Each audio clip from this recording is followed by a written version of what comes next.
Hey guys, Justin from the Built to Survive podcast, sponsored by 1791, bringing you episode number 2. My guest today is an illustrious man named Chuck BUIS. Dude was a cop for a very, very long time in the Atlanta Police Department. Served in the early days before the 2000s, and he has a ton of experience to bring to you guys to help you become more built to survive. So, Chuck, do you have anything else to add to your intro before we get into it? No, the only edit is you hear me talk about Atlanta all the time, but fortunately, extremely fortunately, I didn't work for the Atlanta Police Department. I worked for the DeKalb County Police Department in Atlanta, which was a really kick-ass department back when Atlanta was not allowed to carry backup guns. They could only carry their 38s, and they carried semi-wide cutter ammunition. So I was fortunate enough to work for a department that really wanted their officers to survive the street, given your podcast name, versus Atlanta that didn't really seem to care. So you're a cowboy, you carried a wheel gun. Well, back then, everybody carried a wheel gun, but Atlanta carried 38s. We carried 45 Colts from Smith & Wesson, and then we were the first agency in the South to go to 9mm, but unfortunately, it was the Beretta 92. Yeah, I used a Beretta overseas too. So yeah, from here we'll do a couple of warm-up questions, Chuck, just to kind of break the ice and get you rolling here. So pineapple on pizza, yes or no? No. Good man, good man. I'm curious if any of my guests are going to say yes, and if they do, I'm going to heavily chastise them. All right, what's your favorite movie and why? So probably, and this is seriously old school, most of your folks probably haven't even seen it, but if they have, they should, is the movie To Kill a Mockingbird. Because in that movie, I had already read the book when I was like 11 years old. And you know how when you read a book, you picture who the character is, maybe even an actor. I had pictured Gregory Peck as Atticus Finch. And to me, growing up, the Atticus Finch character was what a man should be. So I talked a lot to my son about growing up, about what a man should be, what a man should do. And the way that Gregory Peck stood up against some pretty radical people in his town for what was right and fought for what was right quietly, not making a big deal out of it, to me is what a man should do. So that is absolutely my favorite movie and book of all time. Awesome. Well, that takes care of question number 2. Do you have any other favorite books besides To Kill a Mockingbird? Yeah, The Hobbit and the Lord of the Rings trilogy. So when I was a teenager, those were coming out, and I got into it, but not nearly as much as my brother. My brother actually used to write back and forth to a friend of his in Elvish. Now, really? I know that makes my brother sound like a real nerd, but he wasn't. My brother is a seriously kick-ass dude who spent a career in Army Reserve military intelligence as an investigator for ICE, taking down criminal alien smuggling and human trafficking people. And he actually ran the ICE human trafficking, human smuggling program for about 5 years down at FLETC. So he was into it way more than me. But I have to admit to having read The Hobbit probably a dozen times and the Lord of the Rings trilogy maybe 10 times. I haven't read the books, but I've watched the movies. I love that stuff. And I find that to be very interesting about, outsiders looking in, when they look at like you and I, they see like a warrior type, maybe from a different generation, but we are cut from the same cloth. We're warriors, but they make generalized assumptions that we don't have hobbies and interests like outside of like the gun culture. You know what I mean? Like, I'm a big nerd. My wife will be the first to tell you that. Like, I love watching like modern marvels. I geek out on that stuff. I geek out on engineering type stuff. Like, I'm a gardener. Like, I have a lot of weird eclectic hobbies outside of like the gun thing. But yeah. Right on. So, how about most influential historical figure in your opinion? Somewhat like a historical figure that has influenced like how you have evolved into the man you are. Easy, Teddy Roosevelt. That's a good one. My I love. my first grandchild, my son's son, is named Theodore, and he's called Teddy, and it's because my son inherited my admiration for Teddy Roosevelt. Okay, right on. Cool, man. Well, those are the warm-up questions. Those are the same warm-up questions that my previous guest got, and I don't think I'm going to change them. I kind of like how they are. Yeah. From there, I just want to take a moment to talk about one of our podcast sponsors. Today's episode is actually sponsored by OmniWall. I got to meet those folks a few months back in February, and they do like these awesome industrial steel racking systems. It's actually what you see behind me. They primarily do them for like garage and automotive type stuff. They actually do some gun racks too, which they actually set me up with. So yeah, go and check out OmniWall. Awesome outfit, great group of dudes to work with. If you're looking for a racking system of some kind, they do it right. They're good people over there. All right.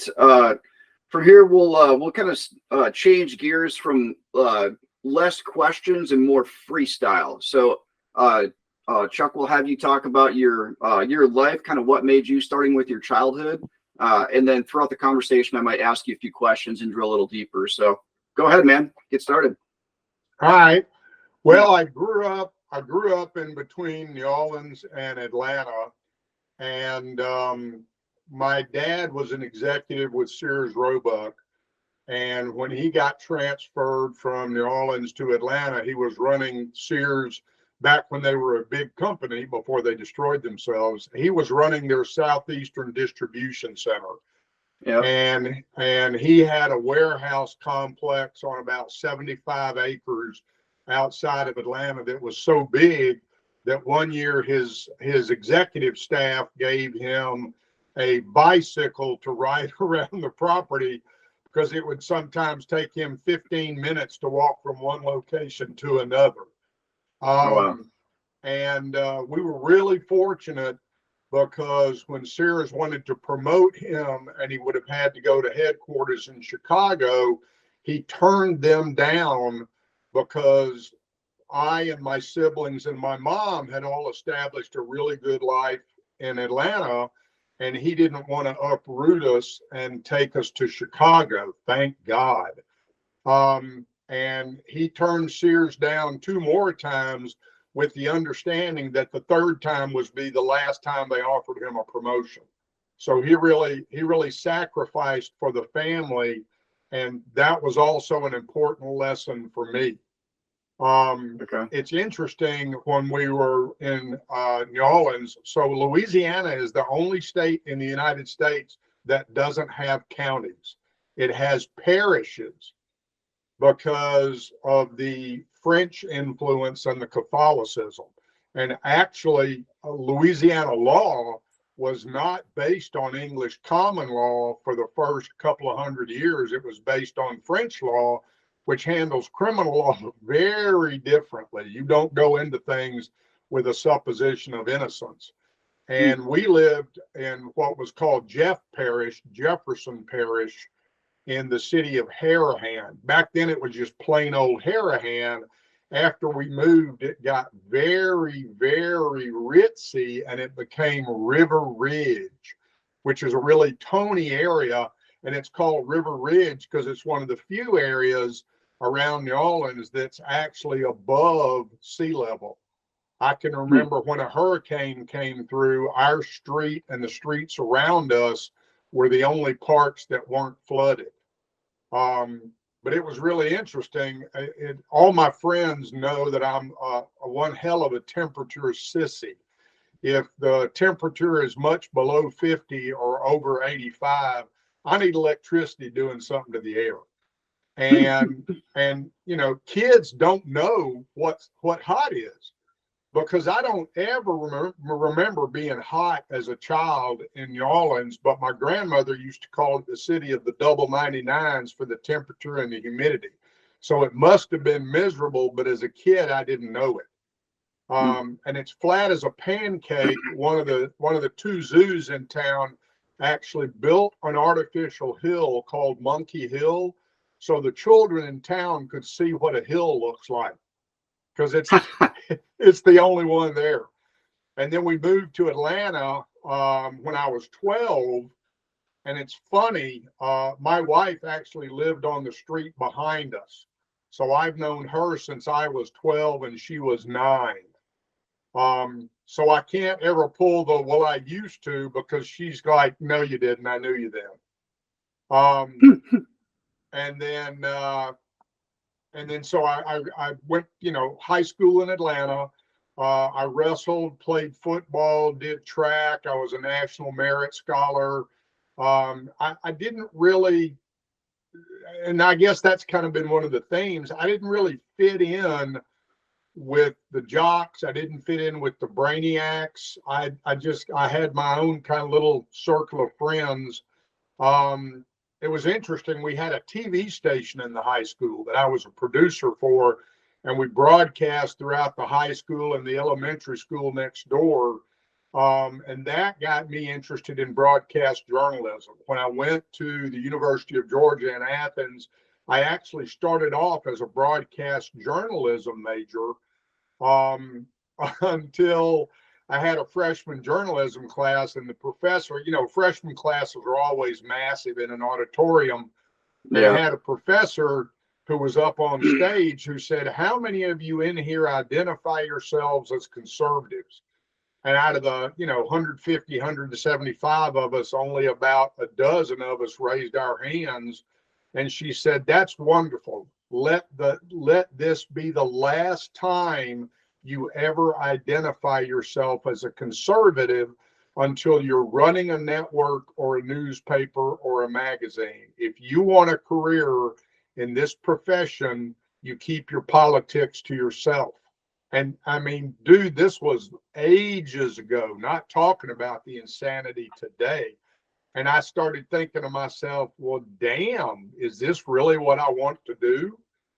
And about 6 months later, I changed my major to criminal justice with the idea that I would become a prosecuting attorney. Life had, as it frequently does, other plans in mind, because what was supposed to be an internship with the Athens Police Department turned into a job. A very slick-tongued personnel lieutenant, who I'll talk about later, convinced me that it would be great to actually work as a police officer, because I could get a much better experience and get paid.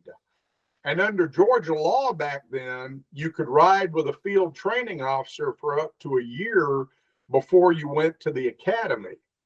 And all these old timers were going, don't do it, son. Don't do it. You'll get hooked. It'll get in your blood. You won't be able to quit. And I was like, no, not me. That'll never happen. Yeah. So my internship lasted 12 years. There you go. So I worked, as a rookie with a field training officer, went to the academy, which was pretty brief. It was the Northeast Georgia Regional Academy that the University Police Department ran.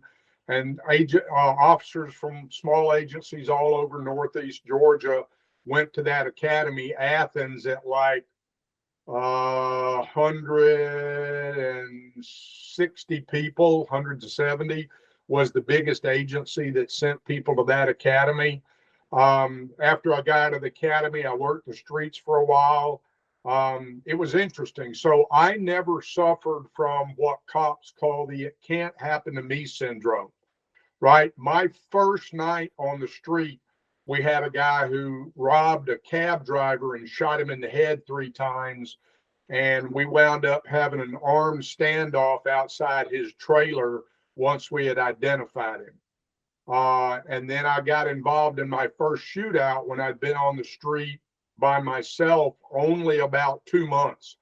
with a guy that robbed a jewelry store, and I caught him in the jewelry store, and he started shooting at me. And this is what I told you earlier about the, you're built to survive, and the focus of this. When he first started shooting at me, it was just a pop, pop, pop noise. And I was used to a 38 plus P or a 45 or something like that, the bang and the boom. And the first thought I had was, this idiot is trying to scare away an armed police officer with a blank gun. And when I came in the jewelry store, there was a little half wall in front of the door that you had to go around to get in the store. And I had ducked behind that and had my gun out and was going left side of the wall. And with this pop, pop, pop, and I'm thinking, this moron's got a blank gun. But then my cheek was stinging, and I reached up and I pulled a splinter out of my cheek, and I noticed 2 bullet holes in the wall where the rounds had come through this just wooden wall and thrown splinters into my face. And that's when I realized this is not a blank gun. And it turned out he had a 32 short revolver that was shooting, 32 short subsonic rounds. So when I went to the street survival seminar later, they asked if you have anything, like you ask, if you have anything that would be educational or a good example for our classes going forward. Here's a 1-800 number. Call and tell us what you've got to say. So after the seminar was over and I got home, I called that number and told them, and they called me back really quickly, and they had me record something over the phone that they included in their seminar for the next, I don't know, couple of years or so, until they had so much new stuff that kind of rolled out of it. But that was one of the other things, is I was very intent on picking up as much knowledge as I could to be not only a better officer, but to keep my ass alive.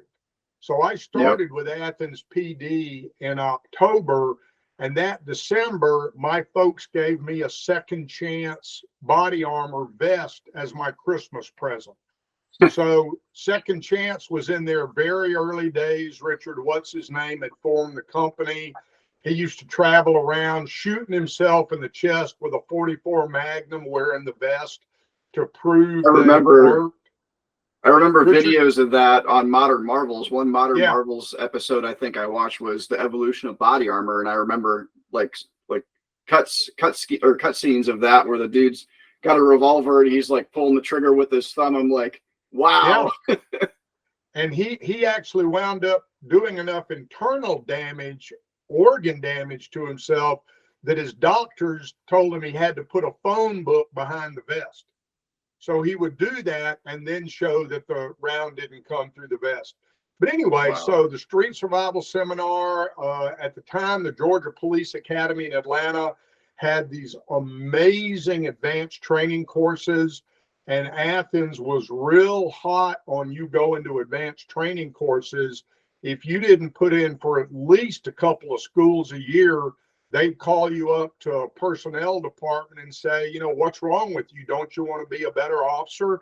So I was fortunate enough to go to a DEA drug investigation school. I went to officer survival and defensive tactics instructor school. I went to crime scene technician school. I went to a couple of advanced interrogation and investigation training schools, which kind of became my focus. Which helped me out when I went to homicide. So it was absolutely phenomenal. And then the other thing that was real interesting is at Athens PD, I was told that I showed enough initiative that I was put on the tactical unit. Now, not tactical unit like a SWAT team, but tactical unit in the true meaning of the word, like you throw people at problems. So we were a plainclothes unit. We drove unmarked cars. We did surveillance for the detectives. We did armed robbery stakeouts and burglary stakeouts. We followed up on assault cases for the detectives when they needed help. And we served sort of as a fugitive squad for the police department when they had stuff that the sheriff's department couldn't take care of. And that was really interesting. And the other thing that I was very fortunate on is the very slick tongued personnel lieutenant that conned me into applying for a job later became my watch commander. And he was an amazing guy on morning watch, midnight watch, some people call it, during the winter when things were slow.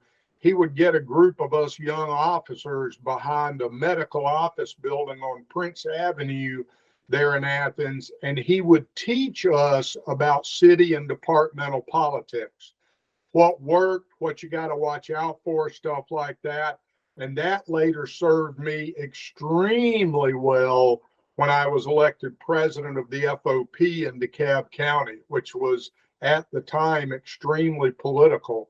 And in an interesting side note, that lieutenant at Athens PD is now the deputy commissioner for public safety in DeKalb County. He basically is, what would normally be called a public safety director over the fire, EMS, and police services for my old department. And Athens was an amazing learning experience, but there was really not a serious upward career path. So when I started looking around, the DeKalb County Police Department in Atlanta was without a doubt heads and shoulders above every other department in the South. And once I decided that this is what I was meant to do as my, service to community, DeKalb was where I knew I needed to be. And the resources there were absolutely amazing. Their public safety director at the time, Dick Hand, had been the U.S. attorney for the Northern Georgia Judicial District before he was appointed public safety director in DeKalb. And so he had a phenomenal relationship with the Department of Justice. So because of his connection to the Department of Justice, we had a flood of federal money coming into DeKalb County. So for instance, Atlanta PD had a surplus military Huey helicopter, one of them. We had 3 brand new Bell Jet Rangers. So we had computers in the cars back in the 80s. You want to explain to my younger audience what a Bell Jet Ranger is? It's a very high, at the time, it was a very slick, very high speed helicopter that was incredibly expensive, and we had 3 of them courtesy of the feds. So on a summer weekend night, we had at least 1 helicopter up in the air all the time. Oh, and all 3 helicopters had a FLIR on them, forward looking infrared. So if you were a bad guy and you ran into the woods in the dark to get away from us, you were screwed, blued, and tattooed, because there was no way you were getting away. Air One would be overhead and vectoring you into their body heat over the radio. And we could even tell them over the loudspeaker to tell the guy, okay, you're behind the big oak tree by the creek. Stand up with your hands up so you don't get shot. And we wouldn't have to yell out so he wouldn't know where we were. We had the first microwave radios. We were actually the beta test agency for Motorola. And so you didn't need a repeater in the car anymore to get your radio signal. It didn't matter if you were in the basement of a building. As a general rule, your radio transmission would always get out. And the radios were encrypted. So it didn't matter if a bad guy had a scanner, because he didn't have a microwave scanner. And even if he did, all he would hear was gibberish. And that was the cool thing about the computers. They would dispatch calls over the computer. And so if somebody had a scanner, it didn't matter because they couldn't pick up the computer traffic. So your call would go to you, the officers in the territory around you that might back you up, and your supervisor, so he was aware of the call. And all you would do is just acknowledge the call over the radio. And the other thing is they could give you any history at the location. So if you got sent to a domestic call that had involved firearms in the past, there would be a warning on the screen that firearms had been involved in calls at that location in the past. So you knew not to pull up. Well, I didn't pull up in front of the house anyway. I pulled up 3 or 4 houses away with my lights off, and you learn to brake with your emergency brake, not the brake pedal, so your Yeah. brake lights didn't line up. And the other thing is, when you open the door, all of us had learned how to defeat the little pressure switch that lit up the dome light. With it slid out, you slid a flat toothpick in there and jammed it in, and it stayed in the off position. So when you would open the door, the dome light wouldn't come on. Nice. But anyway, DeKalb was just an amazing place. The only thing was, once you went through the academy at DeKalb, which had the longest academy at 8 months in the Southeast U.S., they wouldn't send you into any advanced training schools unless it specifically applied to your job. Like if Okay. you went to burglary, they'd send you to a burglary school, burglary investigation school. If you went to narcotics, they'd send you to a narcotics investigation school. Well, I had the advantage of having already gone through all these schools. So after 2 years, when I was eligible to take the detectives test, I scored the highest score that anybody had ever done on the detectives test, not because I was a brilliant cop, but it was very heavy on search warrant law, interrogation and interview techniques, and stuff like that, and forensic questions. Well, I'd already been to advanced interview and interrogation school, crime scene investigation school, and search warrant law school. So I'd already been through these schools that most of these questions were on. So I was really, really fortunate in that I not only got into detectives very quickly, but I kind of skipped a couple of steps. And instead of starting off in general theft or auto theft, I kind of jumped the line and went straight into burglary. And again, through just a weird happenstance, the homicide unit had the murder of a school teacher who hung out a lot in the Midtown area of Atlanta, which back then was kind of the center of the gay district. And Okay. so they figured they had to go into Midtown to start asking some questions. And they put out the word through the detective division, does anybody really know Midtown? And my boss said, yeah, BUIS has been down there because he popped a burglary ring that's operating out of Midtown. And he's been down there for the past 3 weeks with a pocket full of warrants hunting for people. And so the homicide detectives grabbed me, and I basically acted as their tour guide to Midtown. And a couple of weeks later, when they made an arrest on the case, I was sent back to burglary, but I got a real nice attaboy letter in my file from homicide saying, you know, we really appreciate the help, all this, that, yada, yada, yada. And then about a week later, I was working evening watch, so I wasn't getting home till 2 or 3 in the morning. And at 8:30 one morning, my phone rings, and I answered the phone kind of groggy, and I'm like, oh. And the voice said, hey, Chuck, this is, and he said his name. And I was like, you know, kind of confused. And I'm like, oh, good morning, Lieutenant. How are you doing? Well, it was the lieutenant from homicide. And I'm thinking, oh man, I busted one of their snitches or something like that, which had happened before. And he said, hey, I'm sorry if I woke you up, but I just wanted to call. It looks like one of our guys is getting promoted, and we're going to have an opening coming in the unit. And I just want to know if you'd be interested. And dude, I was gobsmacked, because it normally takes, 6, 8, 10 years to get to homicide. And I've been a cop for less than 3 years at that department. And I said, Lieutenant, I'd love to. If you don't mind a guy who's so wet behind the ears that he's asking a million questions all the time, I would absolutely love to do it. And he's like, well, all right, we're looking at a couple of other guys. I just wanted, your name came up. I just wanted to call to see if you'd be interested. And man, I couldn't go back to sleep. I was really jacked up.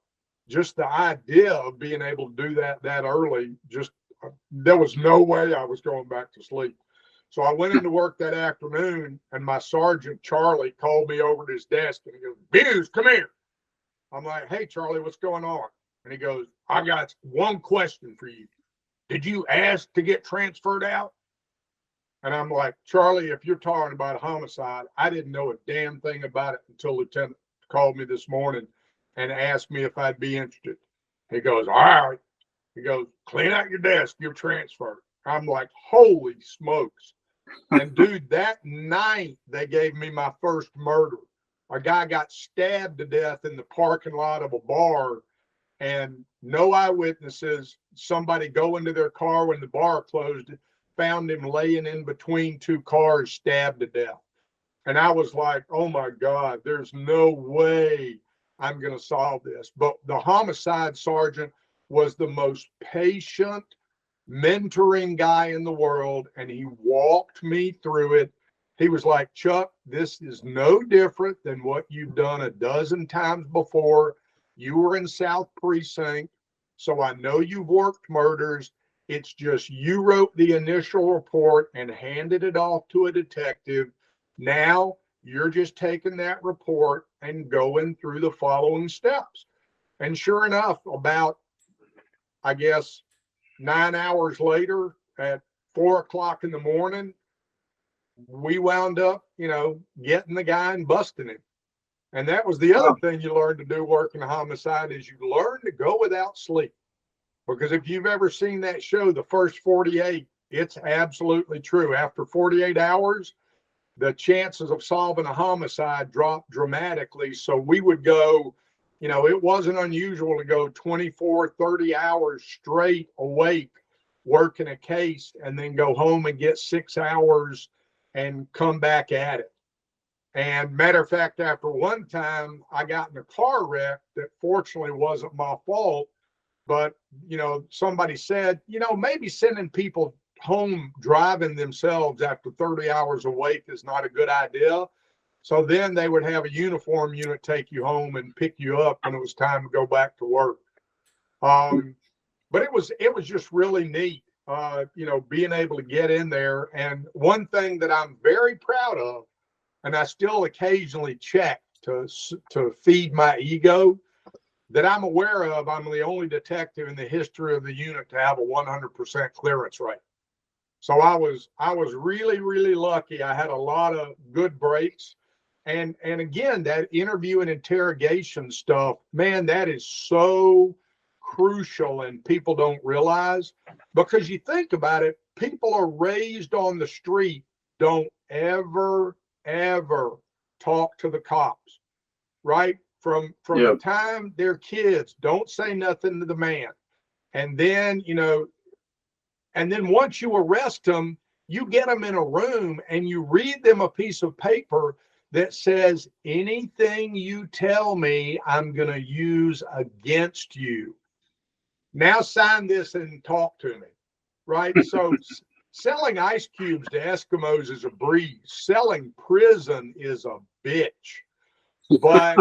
But there are things that you learn, and that old, the BS about good cop, bad cop, man, that is absolutely ineffective, because everybody can see through that. I used what I call the who's your buddy, who's your pal method.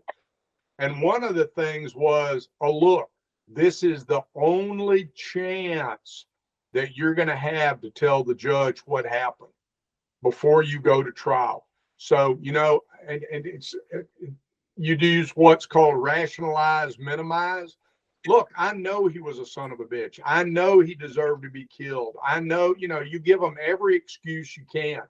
And the thing is, when you see their shoulders drop, you just reach out and touch them on the arm, because when their shoulders drop, that's when they're ready to vomit information.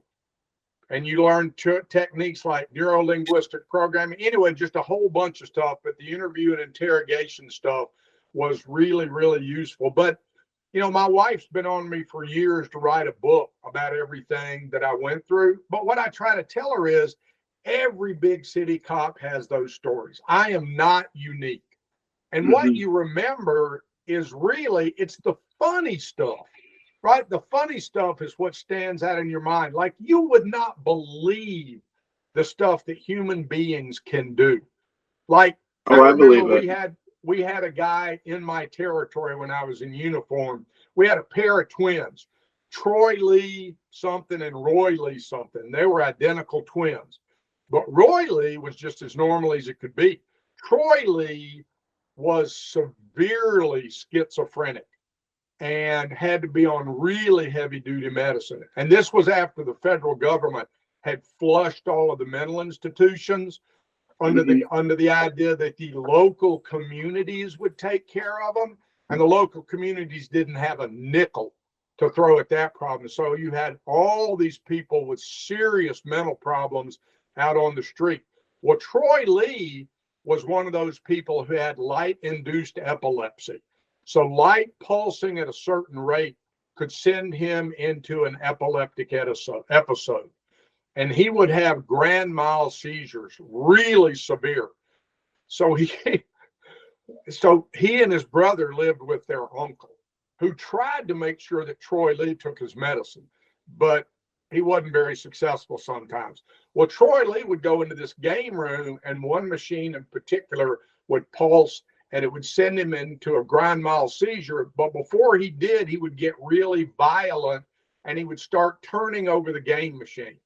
So, our department would get dispatched. Troy Lee would be on the ground having a full seizure. We'd call EMS, but they'd handcuff him and leg cuff him because he was so big and strong. But my introduction to him is I'm driving up to one of the main intersections bordering my territory, Glenwood Road and Candler Road, and traffic's backed up.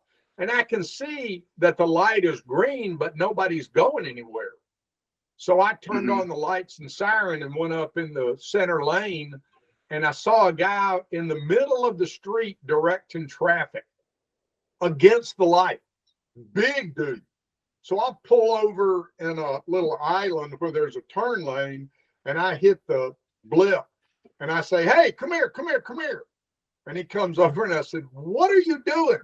He goes, "I'm on the job, man. I'm on the job. I'm helping you guys out. I'm helping you guys out." I'm like, "What do you mean?" He goes, "Well, I'm trying to keep traffic from getting backed up."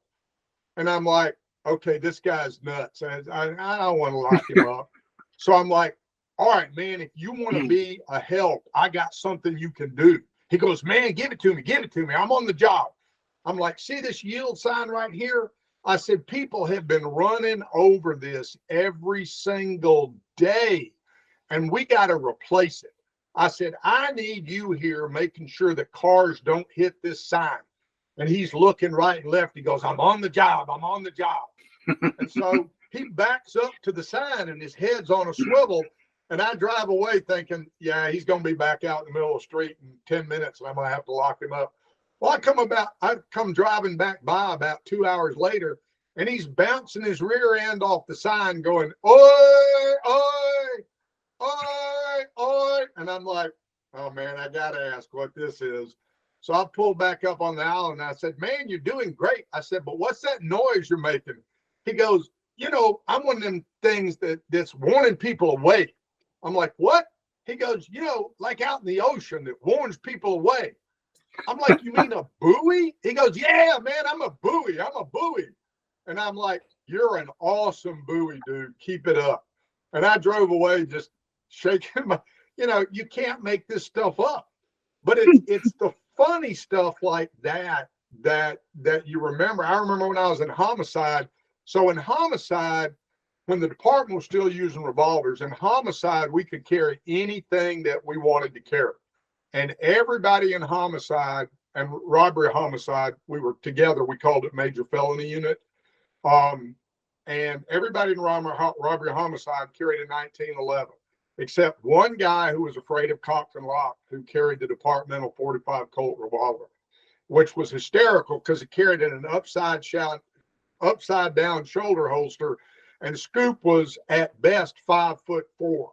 So he's carrying an in-frame revolver and an upside down Bianchi shoulder holster that was a knockoff of the old Aston Martin's holster. And all of us carried 1911s. Now, we had a rule in detectives: if you left the building, you had to be wearing your sport coat because we were in shirts and ties. Have you ever been in Atlanta in the summer? No, I have not. So in the 90s is very common. So we wore our sport coats all the way out to our CID units. And those some bitches came off and went a hanger in the back seat.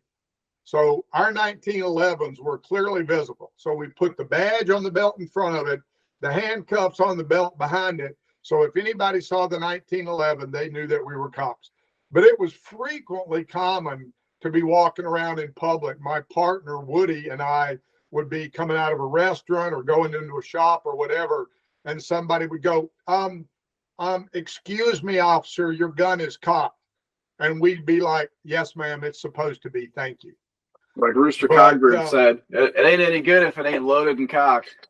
yeah, but back then, I mean, you know, we used to see on a pretty regular basis during the crack wars in Atlanta, we used to see on a pretty regular basis what bullets did to bodies. And back then, the bullet really did make a difference, right? So I tell people, I remember how many people that were shot with a 45 that were dead when I got to the scene. And I remember how many people that were shot with a 9mm that when I got to the scene, I was taking a statement from. So back then, the bullet really did make a difference. Nowadays, You're with talking bullet design, the size of the bullet. The size of the bullet made a difference. oh yeah, absolutely. But nowadays, with modern bullet design, it no difference between a between a 9mm and a 45. So I've got enough ammo to take over several small South American countries, and I've got plenty of 45 and plenty of 9mm. And what I carry every day in my carry gun is a 9mm developed for the short barrel. And I'm perfectly comfortable that it'll do what it needs to do. Yeah, I had one case talking about the crack wars. I had one case where two guys were hosed down with MAC 10s by a pair of Jamaican guys that were sent to whack them by their boss because he thought that these guys were ripping him off.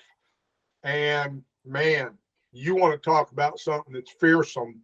30 rounds of 9mm hollow point, even back then, it just was gruesome. And it turned out it wasn't even the right two guys. It was just two guys driving the car that those guys had been using. Unfortunately, for the two hitmen, the business across the street had one of our marked units behind it with an officer writing a report.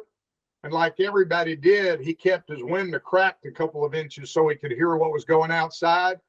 And when he heard the buzz saw sound of those two MAC 10s going off, he pulled out from behind the building, and the two guys ran into the apartment complex to try to get away from him. Unfortunately for them, they left their vehicle right next to the car that the two guys were driving. So it was really easy to go in the glove compartment and pull out the owner's registration. Those guys didn't stay on the street but about 6 hours, and each of them gave the other up when they popped them. Clearly, they didn't have a very long career in schwacking dudes prior to that. Well, they scrub the hit vehicle. Yeah, they weren't really, you know. Unfortunately, the guy that I talked about earlier that was such an amazing public safety director, we had a new county commission chairman elected who forced him out, and he brought in a complete moron that would do his bidding whenever he wanted. So we actually, in the major felony unit, robbery, homicide, we actually wound up guarding a hotel because the owner of the hotel fired a cook who threatened to come back and get him. And the owner of the hotel was buddies with the county commission chairman, and he ordered us to guard the hotel. So it was real clear that things were going downhill really fast. And a guy that I had remained close friends with from Athens PD had gone to work for Smith & Wesson in their law enforcement division. And he had been trying to get me to come on board. But I was having too much fun working homicide and, you know, doing what I was doing. And so I told him no. Well, one night he was in Atlanta and he asked me if I wanted to have dinner. And so I went and met him for dinner, and he had a guy with him that he said also worked for Smith and Wesson. Well, we had dinner and, left after that. I didn't think anything about it. Well, it turned out the guy was his boss, and I didn't know it, but it was a soft interview. And so his boss called me a couple of days later and offered me a job as a regional manager, but it was up in New England. And I wasn't going to New England. So I told him I appreciated it, but I wasn't going to New England. And, I was having too much fun doing what I was doing. And then a month later, he called me back and said, well, we got a position open in the Mid-Atlantic. It's Virginia, North, South Carolina, and Tennessee. How about that? And I'm like, well, those are good states, but I'm still having too much fun doing what I'm doing. And then it wasn't a week later before they forced the public safety director out and brought in this moron. And I was like, oh man, this is not good. I got to go somewhere. And the guy called me back 2 days later and said, look, we're getting ready to offer that Mid-Atlantic job to somebody else, but I just wanted to call you back and check with you one last time. And I'm like, you know what? Let's talk. It's amazing how leadership makes such a difference. I mean, you made that huge life-altering career change over leadership, and it's a travesty, the kind of leadership that we have right now in a lot of departments that are like forcing good people out. It's I don't really want to drill into that. Like, that's a whole nother conversation. But yeah, a lot of good folks have left over the last few years from a lot of departments all over the country. So right here in my city, the authorized strength of the city agency is around 880 people. And one of the SWAT team commanders is a good friend of mine, and he said they're down more than 100 officers from authorized strength. And I talked to people at agencies all over the country. They're way understaffed. They're having to lower their standards in order to hire people. I mean, look at what's out there. Would you want to be a cop nowadays? No, I damn sure wouldn't, because they'll hang you out to dry in a nanosecond. Nobody respects the agencies anymore. You're not allowed to do proactive, effective policing. They don't let you pursue people, use of force. People will dissect what you have to decide on in a nanosecond over months and go after you just to sacrifice you to political expediency. And the level of what dudes are dealing with nowadays too, with the level of armaments and organization that a lot of like modernized gangs are doing, like McDunn's son, dealing with the literal war zone in Memphis. I mean, I have all the respect in the world for dudes that are willing to be cops anymore, because their hands are tied behind their back and they're literally like at war 365 days a year. It's not like when I was in the Navy, I would deploy for 6 to 9 months and I would be overseas, jocked up, doing my thing, and then I'd come back. And you and I have had a lot of conversations about this, because the contrast between how many military folks carry a gun concealed when they're at home base or on post or whatever, versus cops that carry concealed, because the mentality is completely different. Cops are deployed 365 days a year, whether you're on or you're off. You're always a badge holder. The badge isn't on your belt, the badge is in your heart. So yeah. And the problem is I ran into people that I had either busted, put in prison, or put their relatives in prison several times in my career. And I made a very concerted point not to live in DeKalb County. I lived in the Buckhead area of Atlanta, well away from DeKalb County, just to try to draw a real hard line between my work life and my personal life. And it still ran into people, and that could get right interesting at times. But anyway, so I was at Smith and Wesson for 4 years and really enjoyed what I did there. I mean, I was still dealing every day with cops. which after 12 years as one was really the only language I spoke anyway. And so, I would show up at a department with a trunk full of ammunition and, who wants to shoot the new 9mm? Who's going to say no to that, right?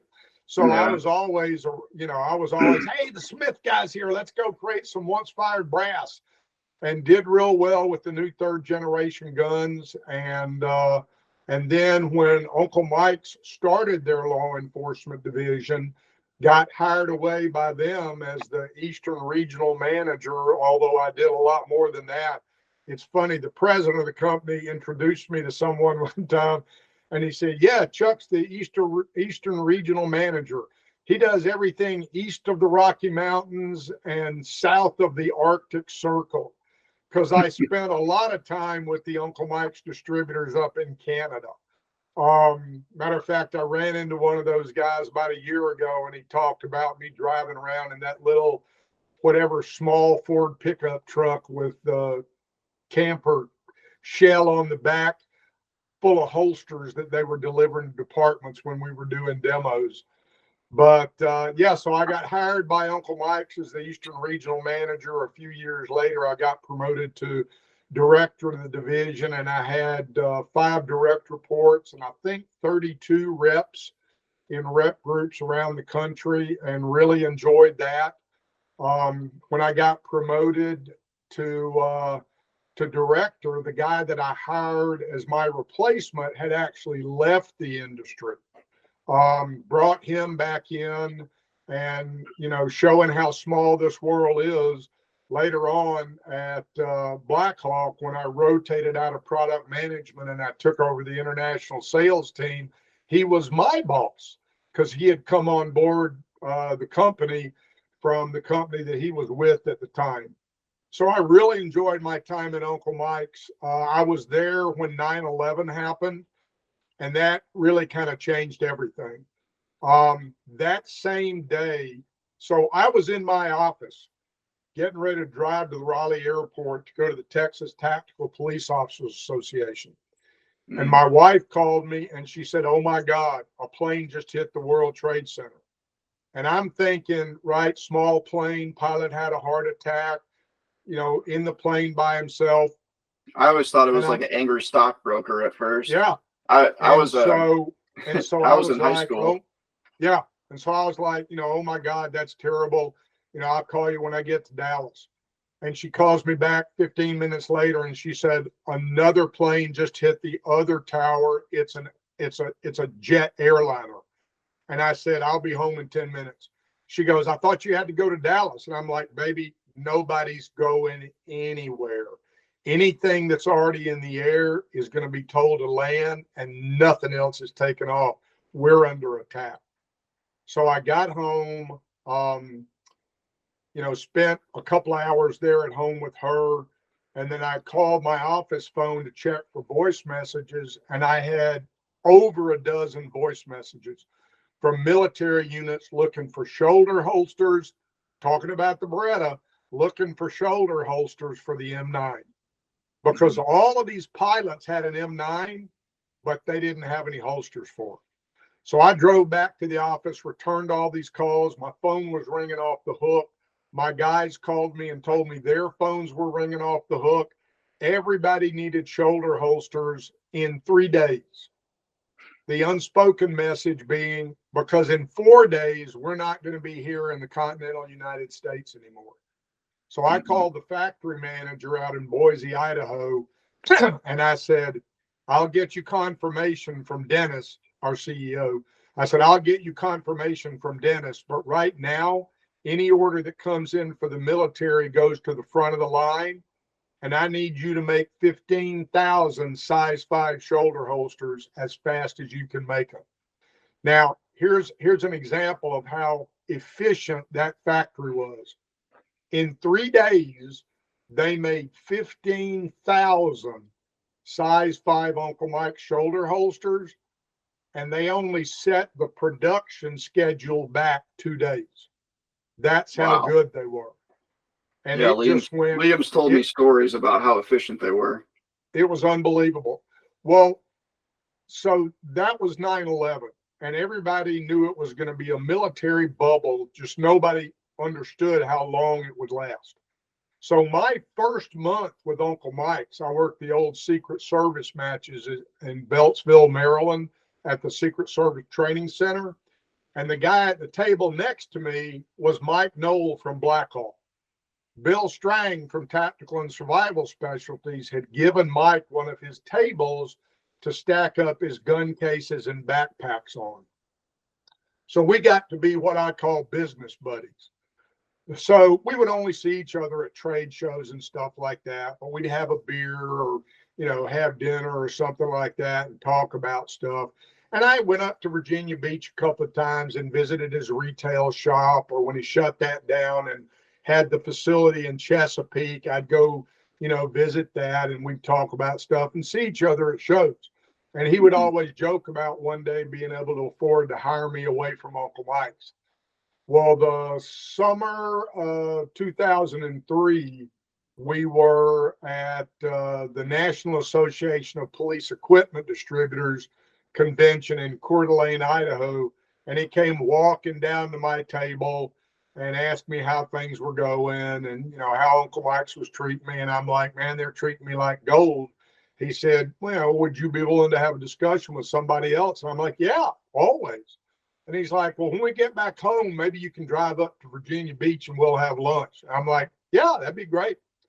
Well, if you've heard anything about Mike Knoll, he's a type AAA, triple plus personality, and he doesn't wait on anything. He's back down at my table 5 minutes later asking me about compensation. Okay, good. You'll come up to Virginia Beach. Back 5 minutes later. Anyway, in about an hour and a half, we basically kind of had a soft agreement. And so I wound up leaving Uncle Mike's and going to work for Blackhawk. And my original title was Director of Law Enforcement Business Development, because Mike knew that 9/11 was a bubble. Again, nobody realized how long that bubble would last. Mm-hmm. And he wanted to get Blackhawk out of being dependent on the military and get into law enforcement, and then eventually the civilian commercial market.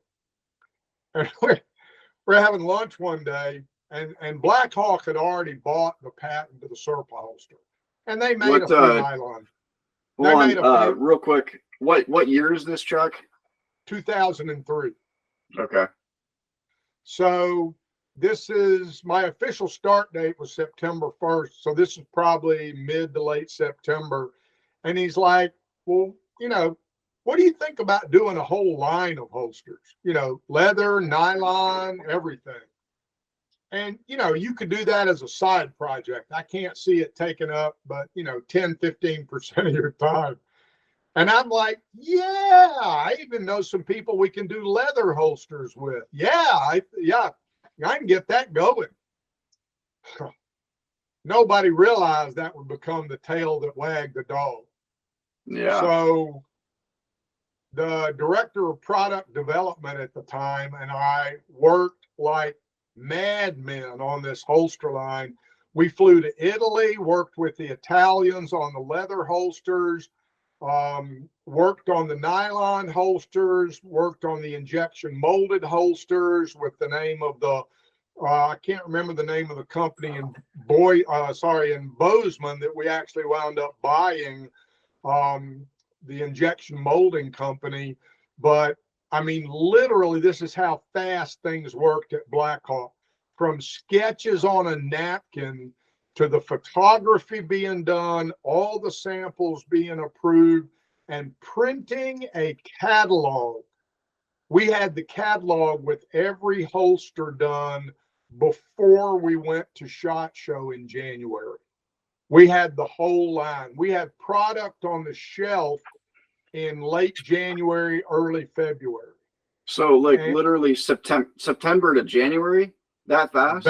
No, it was really, from the time we actually pulled the trigger, it was the middle of October to late December before we had the catalog printed. Wow. Yeah, I can still remember the photo session that we did at the MacArthur Memorial in downtown Norfolk. And we used our vice president of sales and marketing as the dignitary, and a bunch of my buddies from the Norfolk SWAT team as the dignitary protection detail. And that was, we did photography there and on the range at Blackwater, at the old Blackwater, because I knew the guys there as well. Yeah, as a matter of fact, it was funny. All of our customer service people had the Blackwater phone number on a card in view at their cubicle, because Blackhawk used to get phone calls all the time for people that thought we were Blackwater. They just got the names confused. And we would explain that, no, that wasn't who we were. We made the gear. They taught and used the gear. And then we would give them there. And we had the first writers seminar there at Blackwater as well. Matter of fact, good advice. I'll use the term, a much beloved writer in our industry, even though he was the biggest curmudgeon on the face of the planet, Walt Rauch, just an amazing guy. At the end of the writer's seminar, I said, okay, guys, any feedback? You know, you guys know I love questions and feedback. His name was Walt Rauch. And Walt raised his hand. I'm like, yeah, Walt. And in that gravelly voice of his, he said, less ass time and more range time. And I'm like, note to self. And that's why in the subsequent writer seminars, we never went more than an hour in the classroom before we went out on a range session. And I've got a writer seminar coming up that I'm doing with some people, and we'll have the exact same principle there. But yeah, the holsters became the tail that wagged the dog. And it was just absolutely crazy. And the thing that Mike did is, as we bought companies, it wasn't like a lot of companies do where they got folded into the mix and the same people were tasked with more and more work. Every company that Blackhawk bought, the person running that company had to come on board as the brand manager, what a lot of people call the product manager.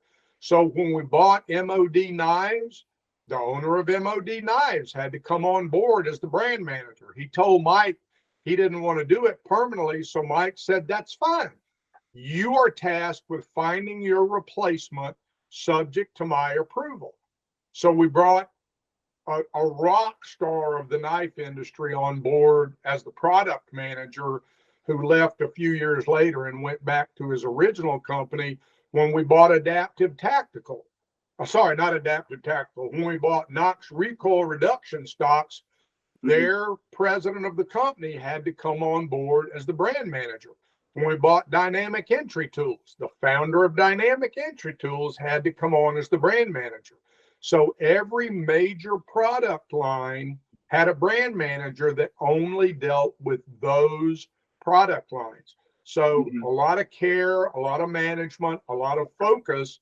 And we had product reviews twice a year where we had to go in front of the executive committee and lay out everything that we were doing, financial performance, the whole thing, so they could keep track of what we were doing.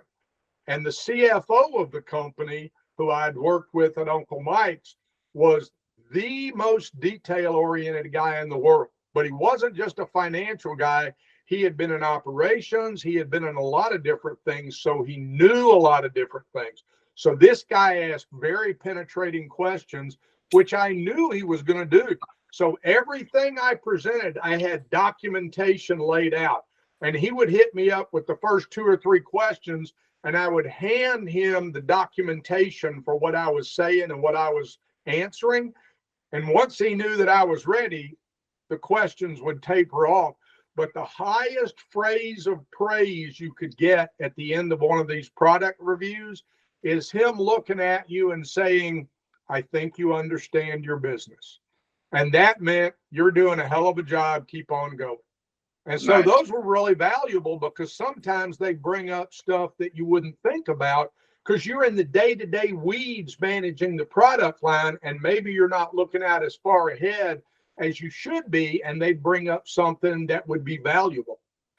So that was really good experience. And then after we got bought by a big industry defense company, we a little while later we needed a new factory out in Montana, and the city of Bozeman was so problematic and made a company jump through so many hoops to get building permits. We actually went about 30 minutes up the road to Manhattan, Montana.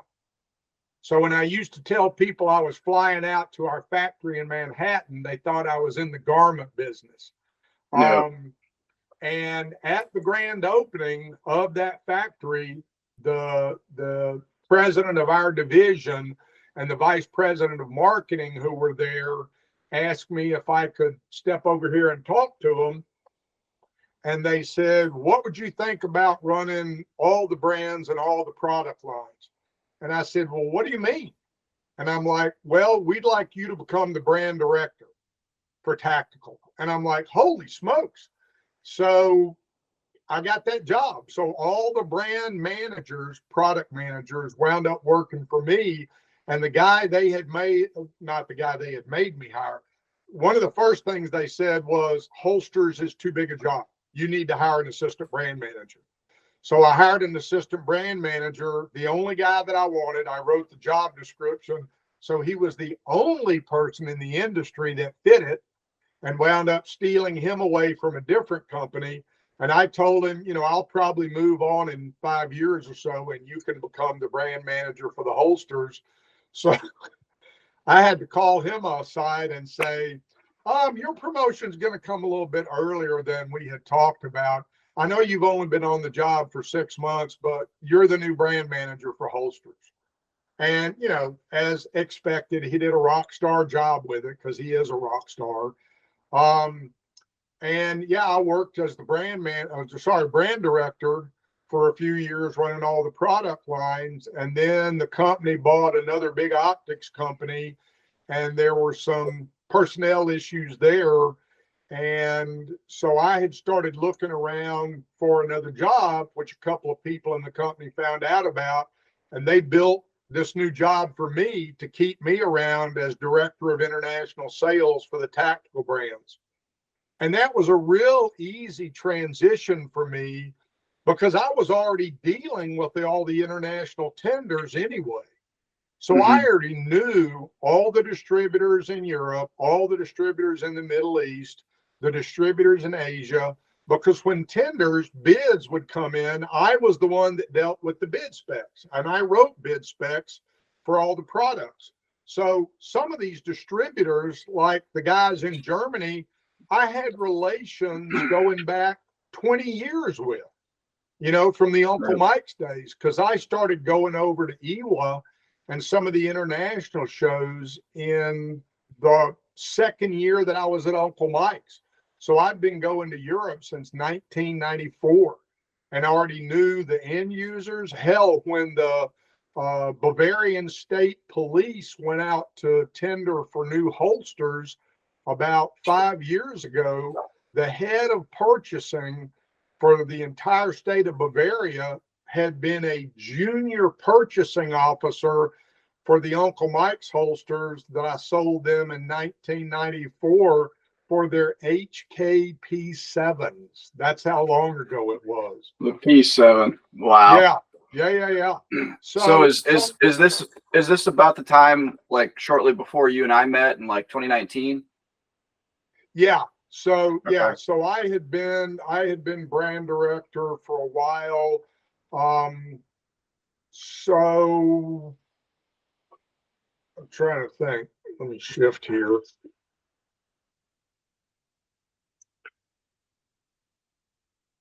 Yeah, so I had actually rolled to director of international sales in 2016. So I was already out of product management when you came on board. When I rolled out of that, I had promised, what was it they called the head of a product division back then? Global Lane something? Like, yeah. Global Product Lane Director. Yeah, GPL, Global Product Lane.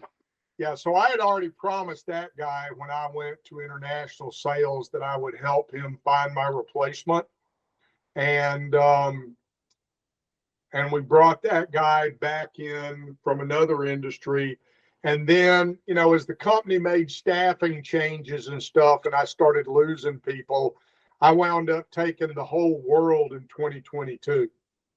Um, and so that was, you know, definitely very busy. Fortunately, I was really blessed in that the majority of the business was in Europe and the Middle East.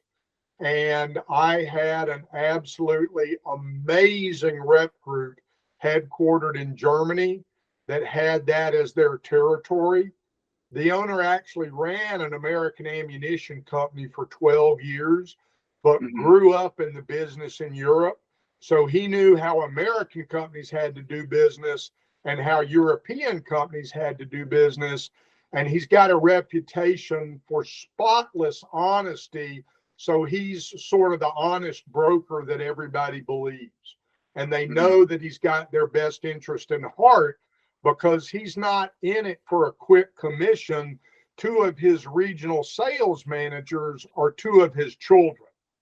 And Hmm. he's actually semi-retired, and one of his children is running the rep group on a day-to-day business, but they're modeled on an American rep group. So he's got regional managers that have geographic territories.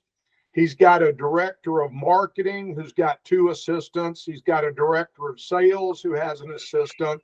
And he's got, the last time that I counted, his office staff is like 8 or 9 people. And like an American rep group, they follow up on orders, they manage samples, they manage trade shows. They just do a phenomenal job. The name of the business is Outdoor Marketing International, and Hmm. I cannot sing their praises highly enough. Oh yeah. And then when I took over the whole world, I also was fortunate enough to inherit a really good rep for Latin America. Um, and so I was just very fortunate to have a good support network.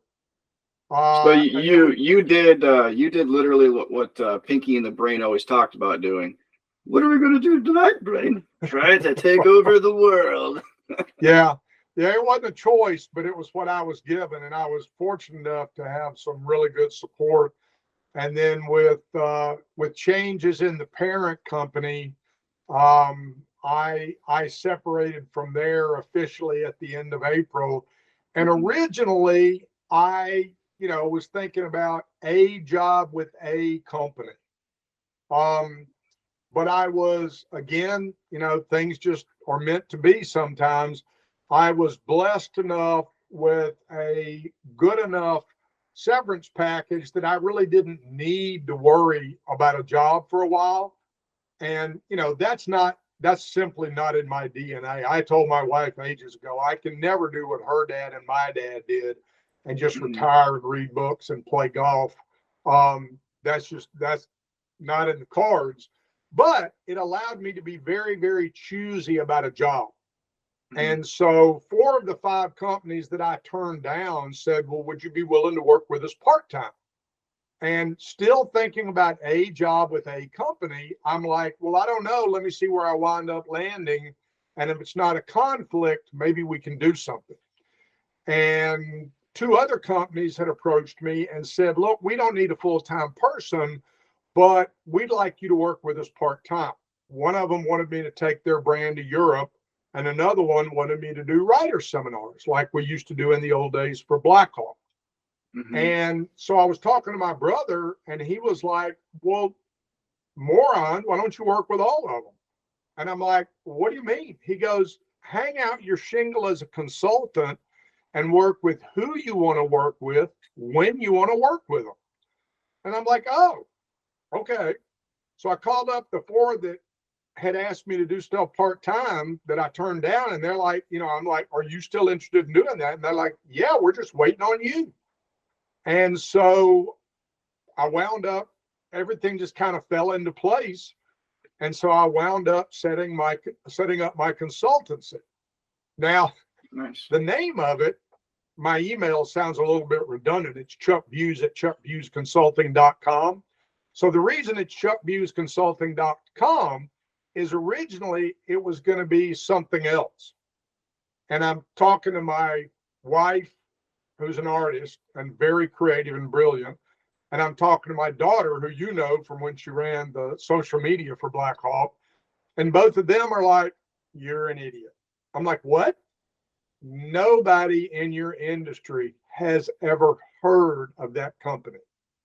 Everybody in your industry knows who Chuck Buse is. It needs to be Chuck Buse Consulting. And I thought about it for a minute, and I'm like, okay, you guys might want to write this down because you're not going to hear this very often. You're 100% right, and I'm 100% wrong. Smart. So it became Chuck Buse Consulting, and Casey set up my website, which is amazing. And she even had the foresight to set up a contact me section on the website that feeds directly into my Outlook inbox. So I don't need to check the website every day to see if people have left me messages. If they do, it comes straight into my inbox. So it's been great because people have gone to it, and I was stunned at the number of views that it got. I was absolutely gobsmacked, and I get messages on it regularly. And some of my clients, I have to you don't have to use the website to email me. This is my email. This is my cell phone. Just, email me or text me. And so, it's a long website. It's www.chuck, common spelling, Buse, BUIS, consulting.com. And my email is chuckbuse@chuckbuseconsulting.com. So it's a bit repetitive, but my very bright daughter who does the social marketing and the digital stuff said, no, you actually want that because it burns it in people's minds. And so now I originally thought I would be just doing international stuff, but I'm doing domestic stuff as well. But I'm helping people with marketing and market penetration and a little bit of product development. And it's really a lot of fun because I can schedule my time the way I want it to be, absent, having to travel or a trade show or something like that. And if Marion goes to bed early, I'll come in the office and work on a schedule or something that I'm writing up for somebody. And it's just a lot of fun. And again, it's learning something new, right? Because if you don't learn something new every day, what are you doing? And it may not even be something having to do with what you do. It's just an interesting factoid. Like yesterday, I learned, why American school buses all have 3 black lines on the side of them? I do, but go ahead and tell the audience. So the bottom black line is the floor of the bus. The middle black line is where the seat is. And the top black line is where the top of the seat is. And those are the 3 areas of the bus that are reinforced for impact. So I asked somebody that I know that as their retirement job drives a school bus because they love kids, if that was true. And she said, yeah, not only is that true, but the top 2 lines, the seat and the top of the seat are come out inside the bus because those can be used as handholds by the children to crawl up to the escape window. I didn't know that part of it.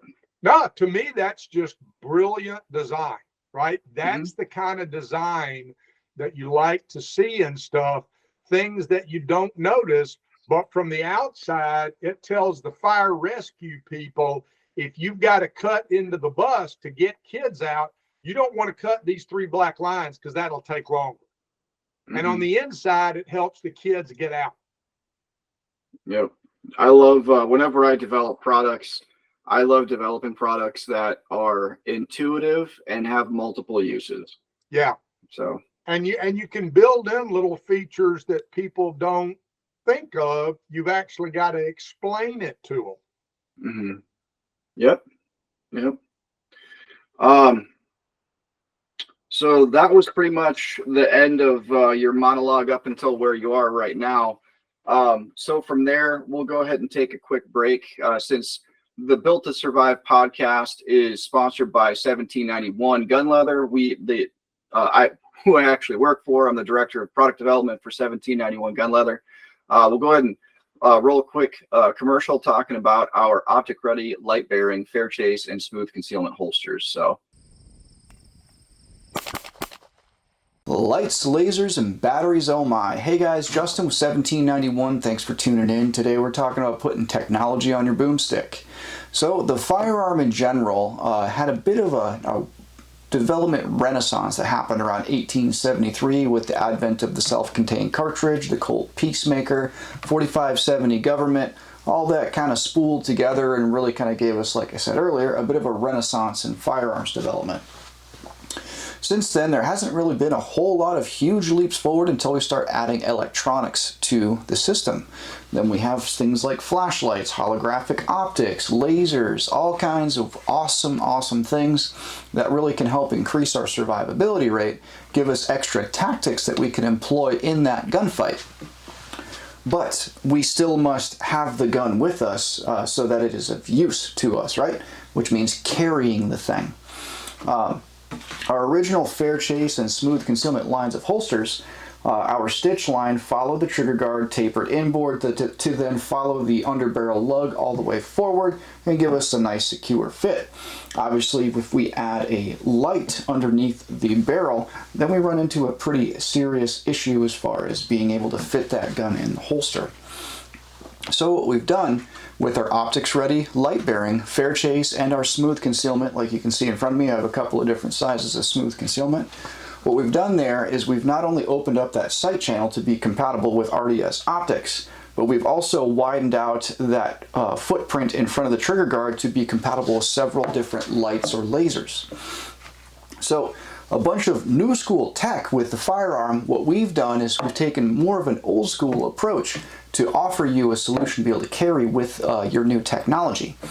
What we typically have seen in the past is a lot of times you'll have a holster maker that'll make a holster that's specifically compatible with the Glock 17 and a Surefire X300. That's awesome. But what if I'm running a Streamlight TLR1? What happens if I'm running an Enforce, etc.? You can start to smell what I'm stepping in there as far as problems. So with the leather being a little bit more pliable, it gives us more gun and light agnostic fitting solutions to be able to fit a variety of different things, so long as we're in about the right weight class. So over here I have like a Glock 19 with an Enforce on there. Very similar footprint to the Streamlight TLR7, but it's not exactly the Streamlight TLR7. If I were to have bought a plastic molded holster that is compatible with a Glock 19 and, for instance, a Streamlight TLR7, the Enforce most likely would not work because it wouldn't lock in on the specific geometry of the Enforce. But if I were to get, for instance, our smooth concealment Optic Ready light bearing, as long as it's in about the right weight class of weapon and light combination, we're going to be good to go. So I highly encourage you guys check these things out. There's going to be a link in the description below. We sell these like hotcakes. Again, the fair chase is going to be made out of premium deer hide leather, and then the smooth concealment are going to be made out of American steer hide leather. Thanks for tuning in, guys. Have a good one.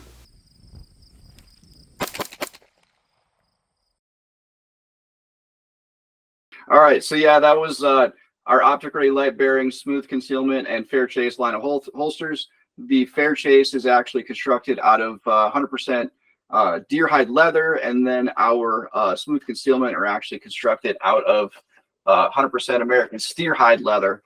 But yeah, the interesting factoids about that holster, and this is something that Chuck, you and I, both being holster experts, have dealt with for years and years and years and years, is cracking the nut of constantly changing micro terrain of firearms.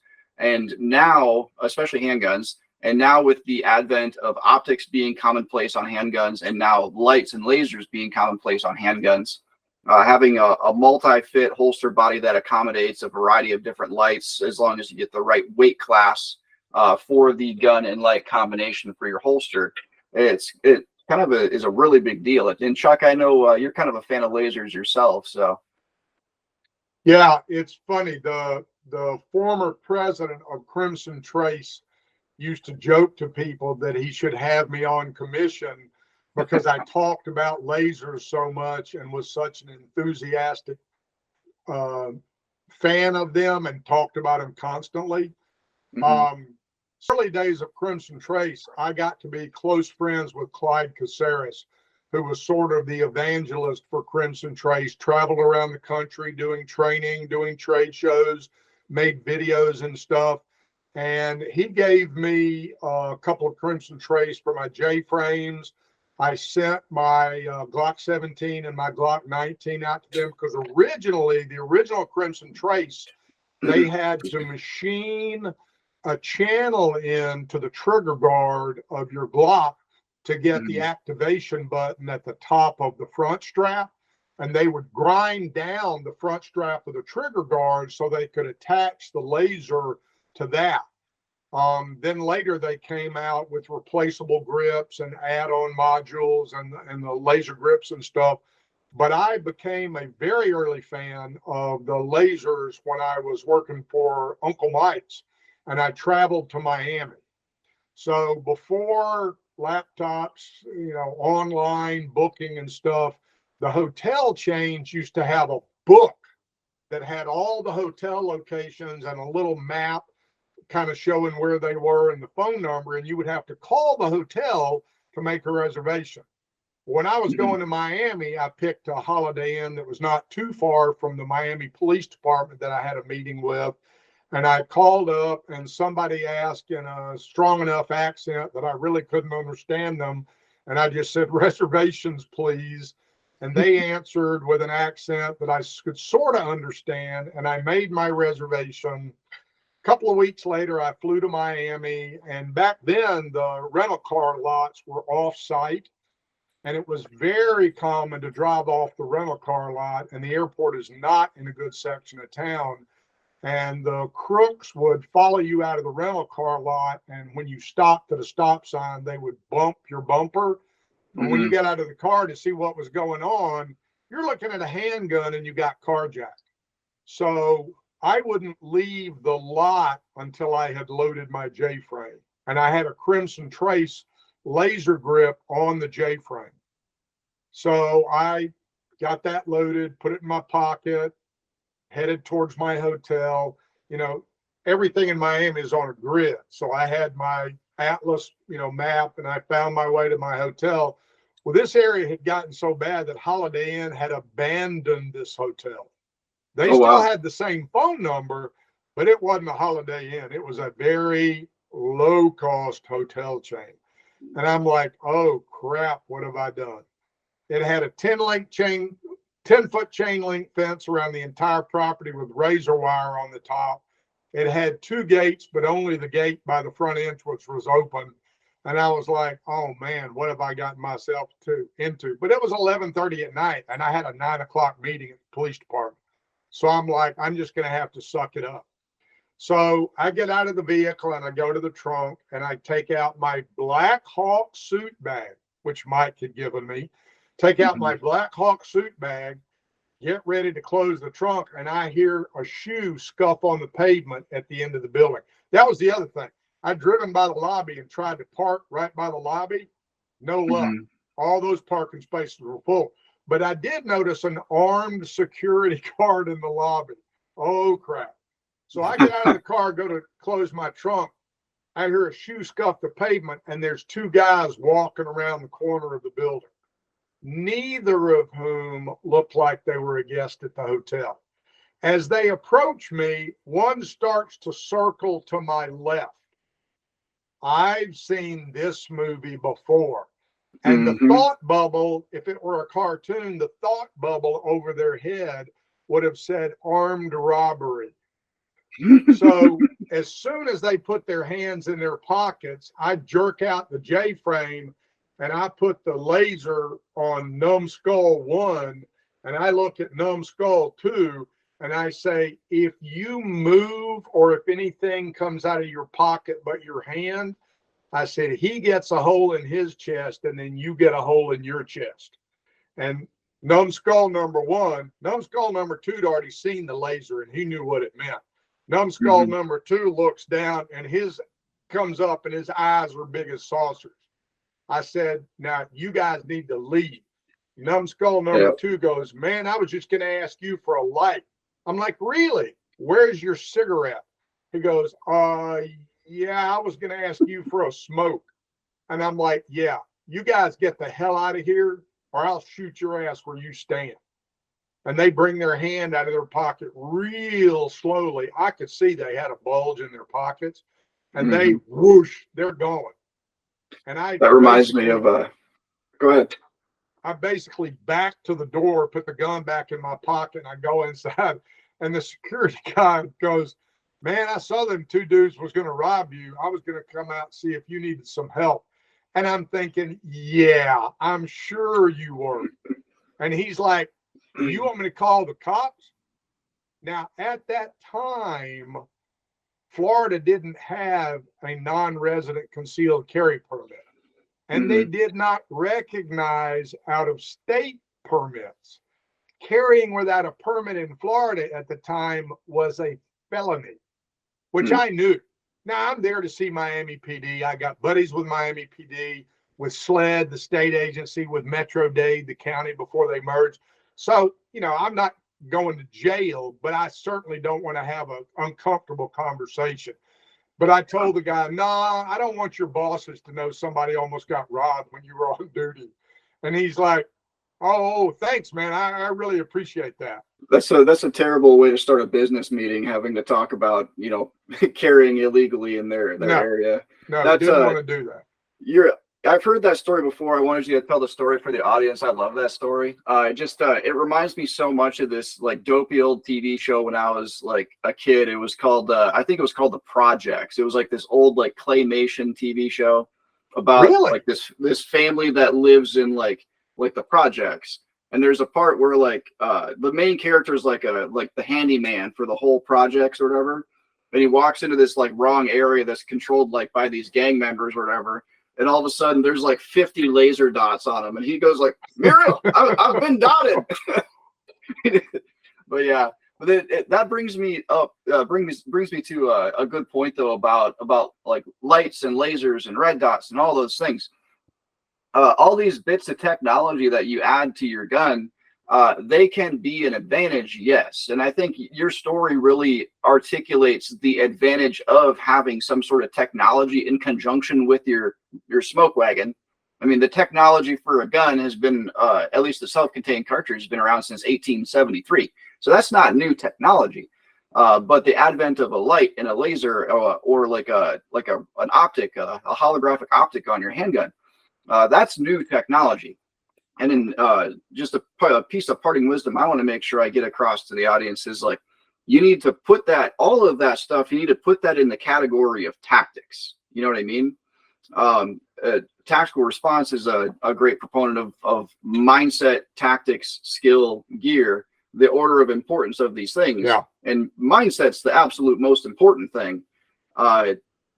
Tactics is important. It's a skill to be used. But you use those skills in the tactics, or you use those tools in the tactics column, not in the skills column. You know what I mean? The raw handgun skills, you should never buy an accessory for your gun that you intend to replace skill with. You need to forge those skills, because at the end of the day, like batteries go dead, glass breaks, all those things can and will happen, especially in a high stress deadly force encounter. Like the stuff can fail, it just will. So I've talked to a lot of people that they want to put a laser on a handgun so that they can shoot better. In my opinion, like putting a laser or a light or something on a handgun, that's something that you can use to help increase your tactics portfolio. Because what you described there, you use that laser in a form of tactics. And for folks watching that don't fully understand what the true meaning of tactics is, or tactical, tactical just means the skillful manipulation of time and space. So you skillfully manipulated the time and the space of what was going on. You had proper situational awareness of your surroundings. You saw the key threat indicators, For folks watching, I highly recommend you read the book Gift of Fear by Gavin DeBecker.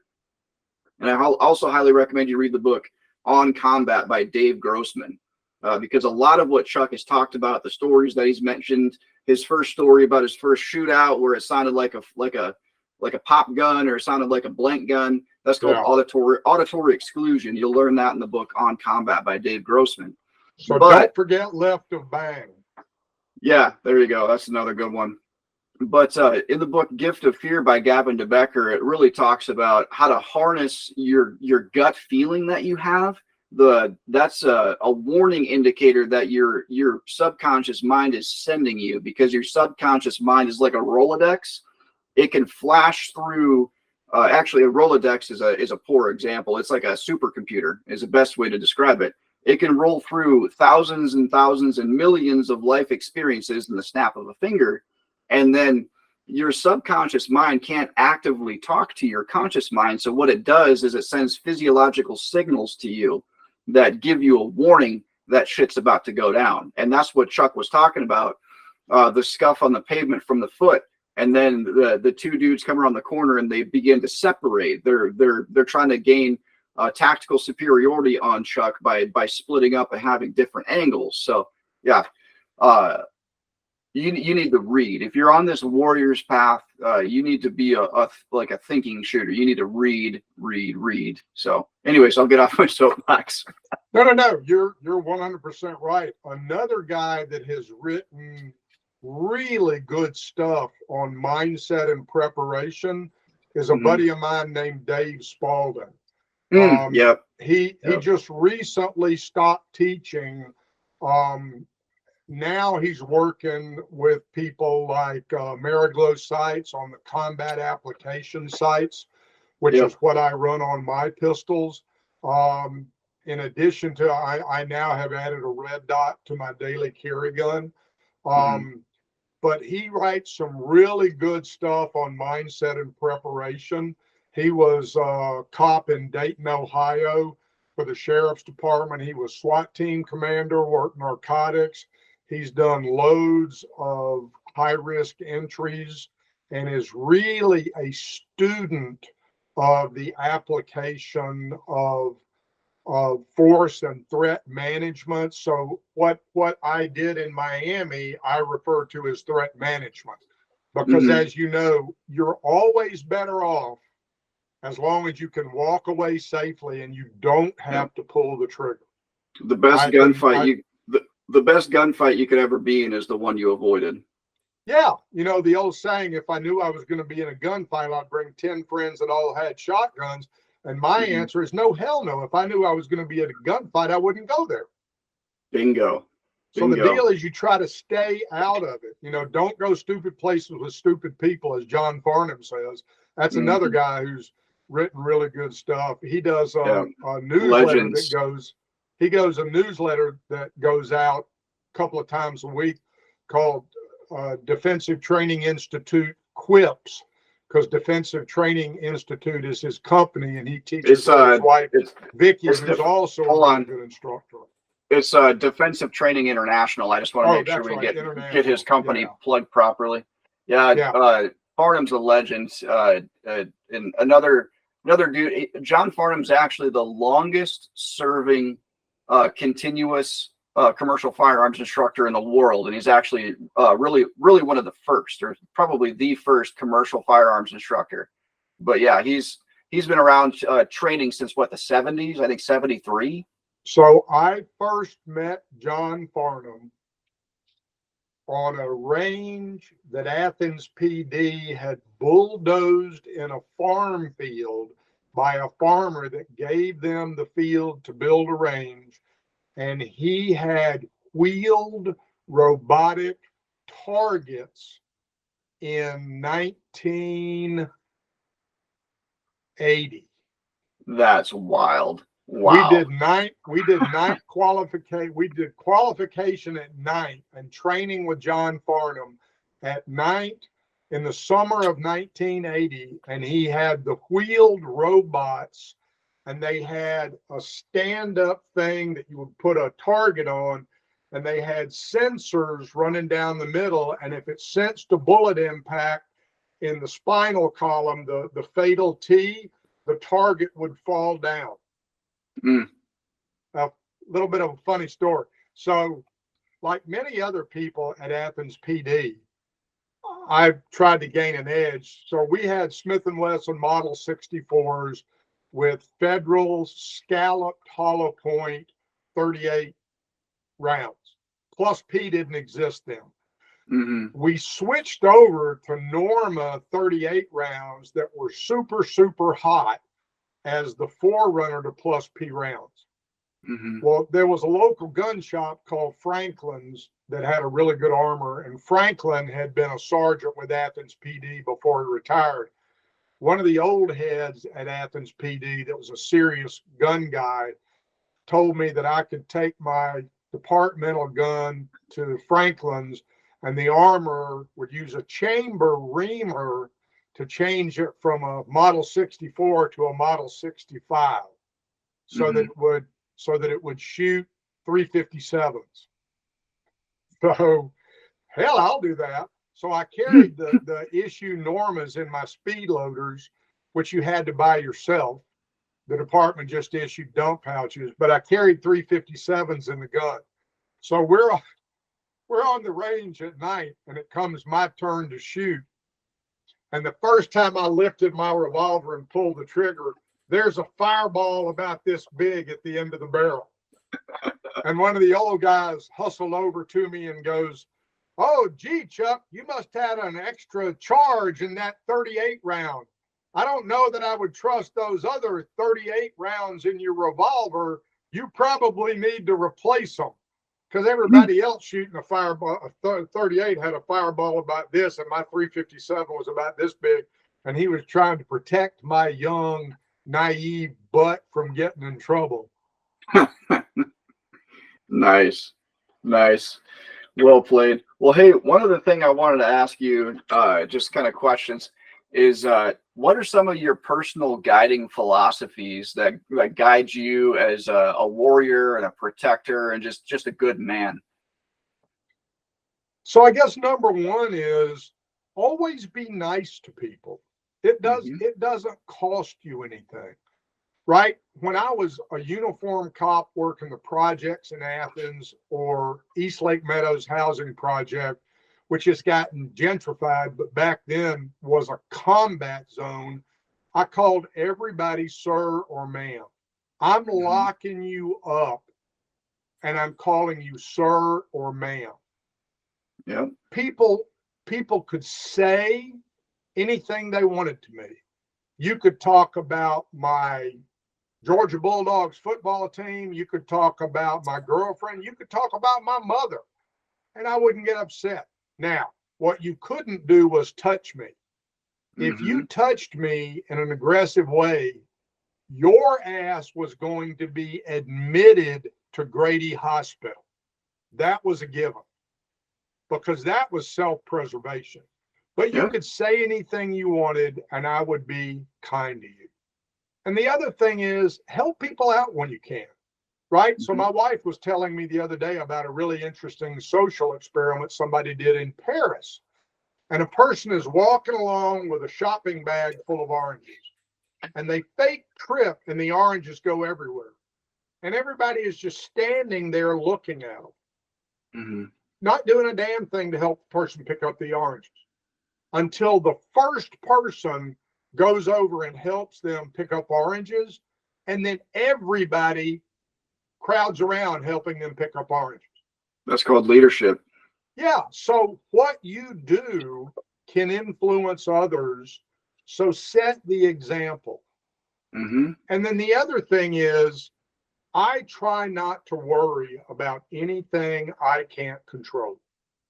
So there's enough stuff that I can have an influence on and have control over. But when shit goes sideways, if I can't control it, I don't get upset about it. One time, Marion and I were traveling around Italy with the old Black Hawk CFO and his wife, and I told them beforehand, look, when we travel, shit's going to happen, right? It always does. And when it does, we'll deal with it. I've done this enough before. We'll go to plan B, right? The other thing is I say life's always plan B, right? Mhm. The military says no plan ever survives first contact. So Yep. be ready for plan B, have a plan B, have a plan C.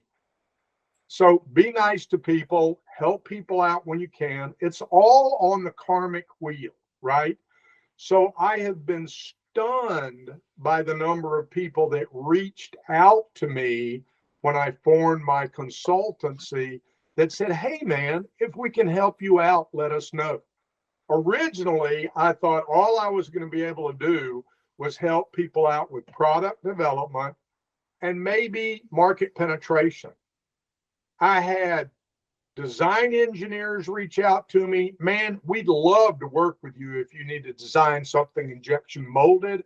I had one of the leather holster companies reach out to me. Man, if you need something done in leather, let me know.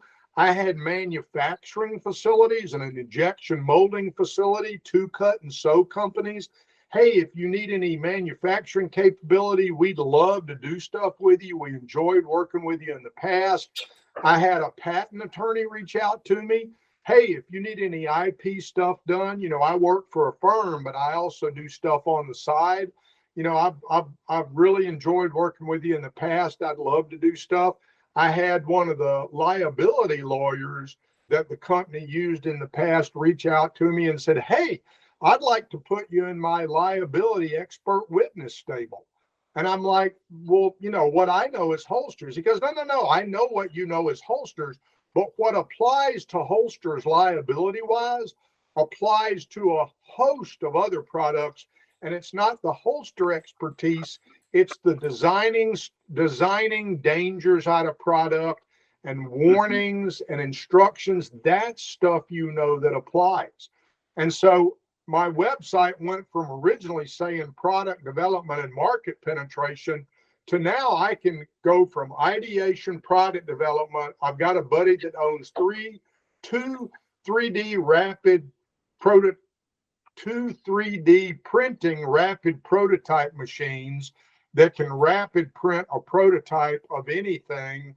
I can take it through manufacturing. If you need injection molding or cut and sew, I've got people that can do that, both domestic if you need Berry compliant, and overseas if overseas is okay.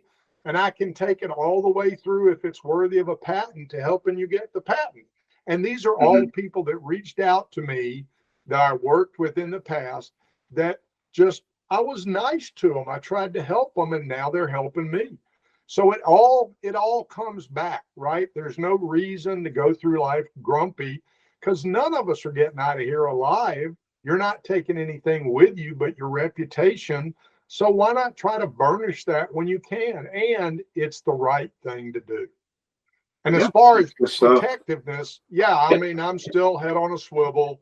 I always sit with my back to the wall when I can, unless I'm sitting with somebody who I trust to watch the same way I'd be watching. I just had lunch with a guy last week, and he was already sitting with his back facing, with him facing the entrance. And I sat down in the booth across from him with my back to the door, and I said, I'd only sit here for you, right? And he started laughing. He goes, yeah, I figured you'd say that. I got you. So it's still nothing's going to change. I still carry every day, just like I've got car insurance, right? Yeah. When I leave my driveway, do I intend to get into an accident or expect to get into an accident? No, hell no. But I wouldn't leave my driveway unless I had car insurance in force. Carrying a gun is the same thing. I don't expect to get into a problem. If I see something that looks like it could be a problem, I'm going to unask the area and take my people with me. Because if it's a restaurant, there's plenty of other restaurants. If it's a store, plenty of other stores, or I can come back later. Avoidance is always the best tactic. But, I had somebody once say to me, it must be exhausting to be you. I'm like, why? Because you're always thinking about what if this, what if that, what if this, you're thinking about what's around the corner. I'm like, no, it's not exhausting. I've been doing that since I was 21 years old. It's just what I am. It's a lifestyle. Marion still gives me grief because we'll drive past a convenience store and I look in to check on the clerk. We'll stop at a convenience store and I won't go in. I won't park in front of the front door, and I won't go in until I have spotted the convenience store clerk. And it's just habit. Mm-hmm. Those are good habits. So one other question I want to ask you is, what's your personal carry gun, and what brought you to that? So I don't need a big gun anymore. I don't kick in doors or take down bad guys. I just need to protect me and my people. I had a very wise guy, the guy I brought back in the industry, who was carrying a Smith & Wesson shield, single stack. And I asked him, how you liking that shield? He said, I don't care anymore. I'm like, what? And he said, the problem is nowadays, bad guys do stuff together. Mm-hmm. And the shield is a one-man gun. If you're in a gunfight with one man, the shield is probably fine. But it's a one-man gun. Mm-hmm. And I'm like, oh, okay. So at the time, I was carrying a Glock 43. Now, I had a couple of the Terran Tactical +2 mag extensions. So Mm-hmm. instead of 6-in-1, I had 8-in-1. And I'm like, that's still sort of a one-man gun. And so I had 8-in-1, and I carried that most of the time, but wasn't really thrilled with it. Rolled to carrying my Glock 19 a lot of the time. And then when Glock came out with the 48, I was like, ooh, 10 rounds in the magazine. But I wasn't going to buy a brand new gun just for 2 more rounds. Mm-hmm. Until I found out that somebody was making 15 round magazines for the Glock 48 and 43X. That was a whole different ballgame. So I got some of those 15 round magazines, bought the 48, put my 43 slide on it. So I was in effect carrying a 43X that held as many rounds as my Glock 19. And I really liked that a lot. But then Okay. I decided I wanted to go to red dots. So I had a shield red dot for the skinny guns that the marketing research director at Glock had given me, because he was involved in the project they did for the 43 and 43X and 48 MOS. And so I ordered, after I made sure they were compatible, I ordered a PSA mini dagger slide from Palmetto State that was cut for the shield. And I put that on there and was running it on my 48 frame, in effect, a 43X with a red dot, and was very pleased with it. And then, as they frequently do, Palmetto State Armory had just a ridiculous sale on the micro dagger frame with some of their own 15 round magazines. Mm-hmm. So I got one of those. So I have the micro dagger slide on the micro dagger frame with a red dot and 15 rounds in the magazine, and it just works like a house on fire.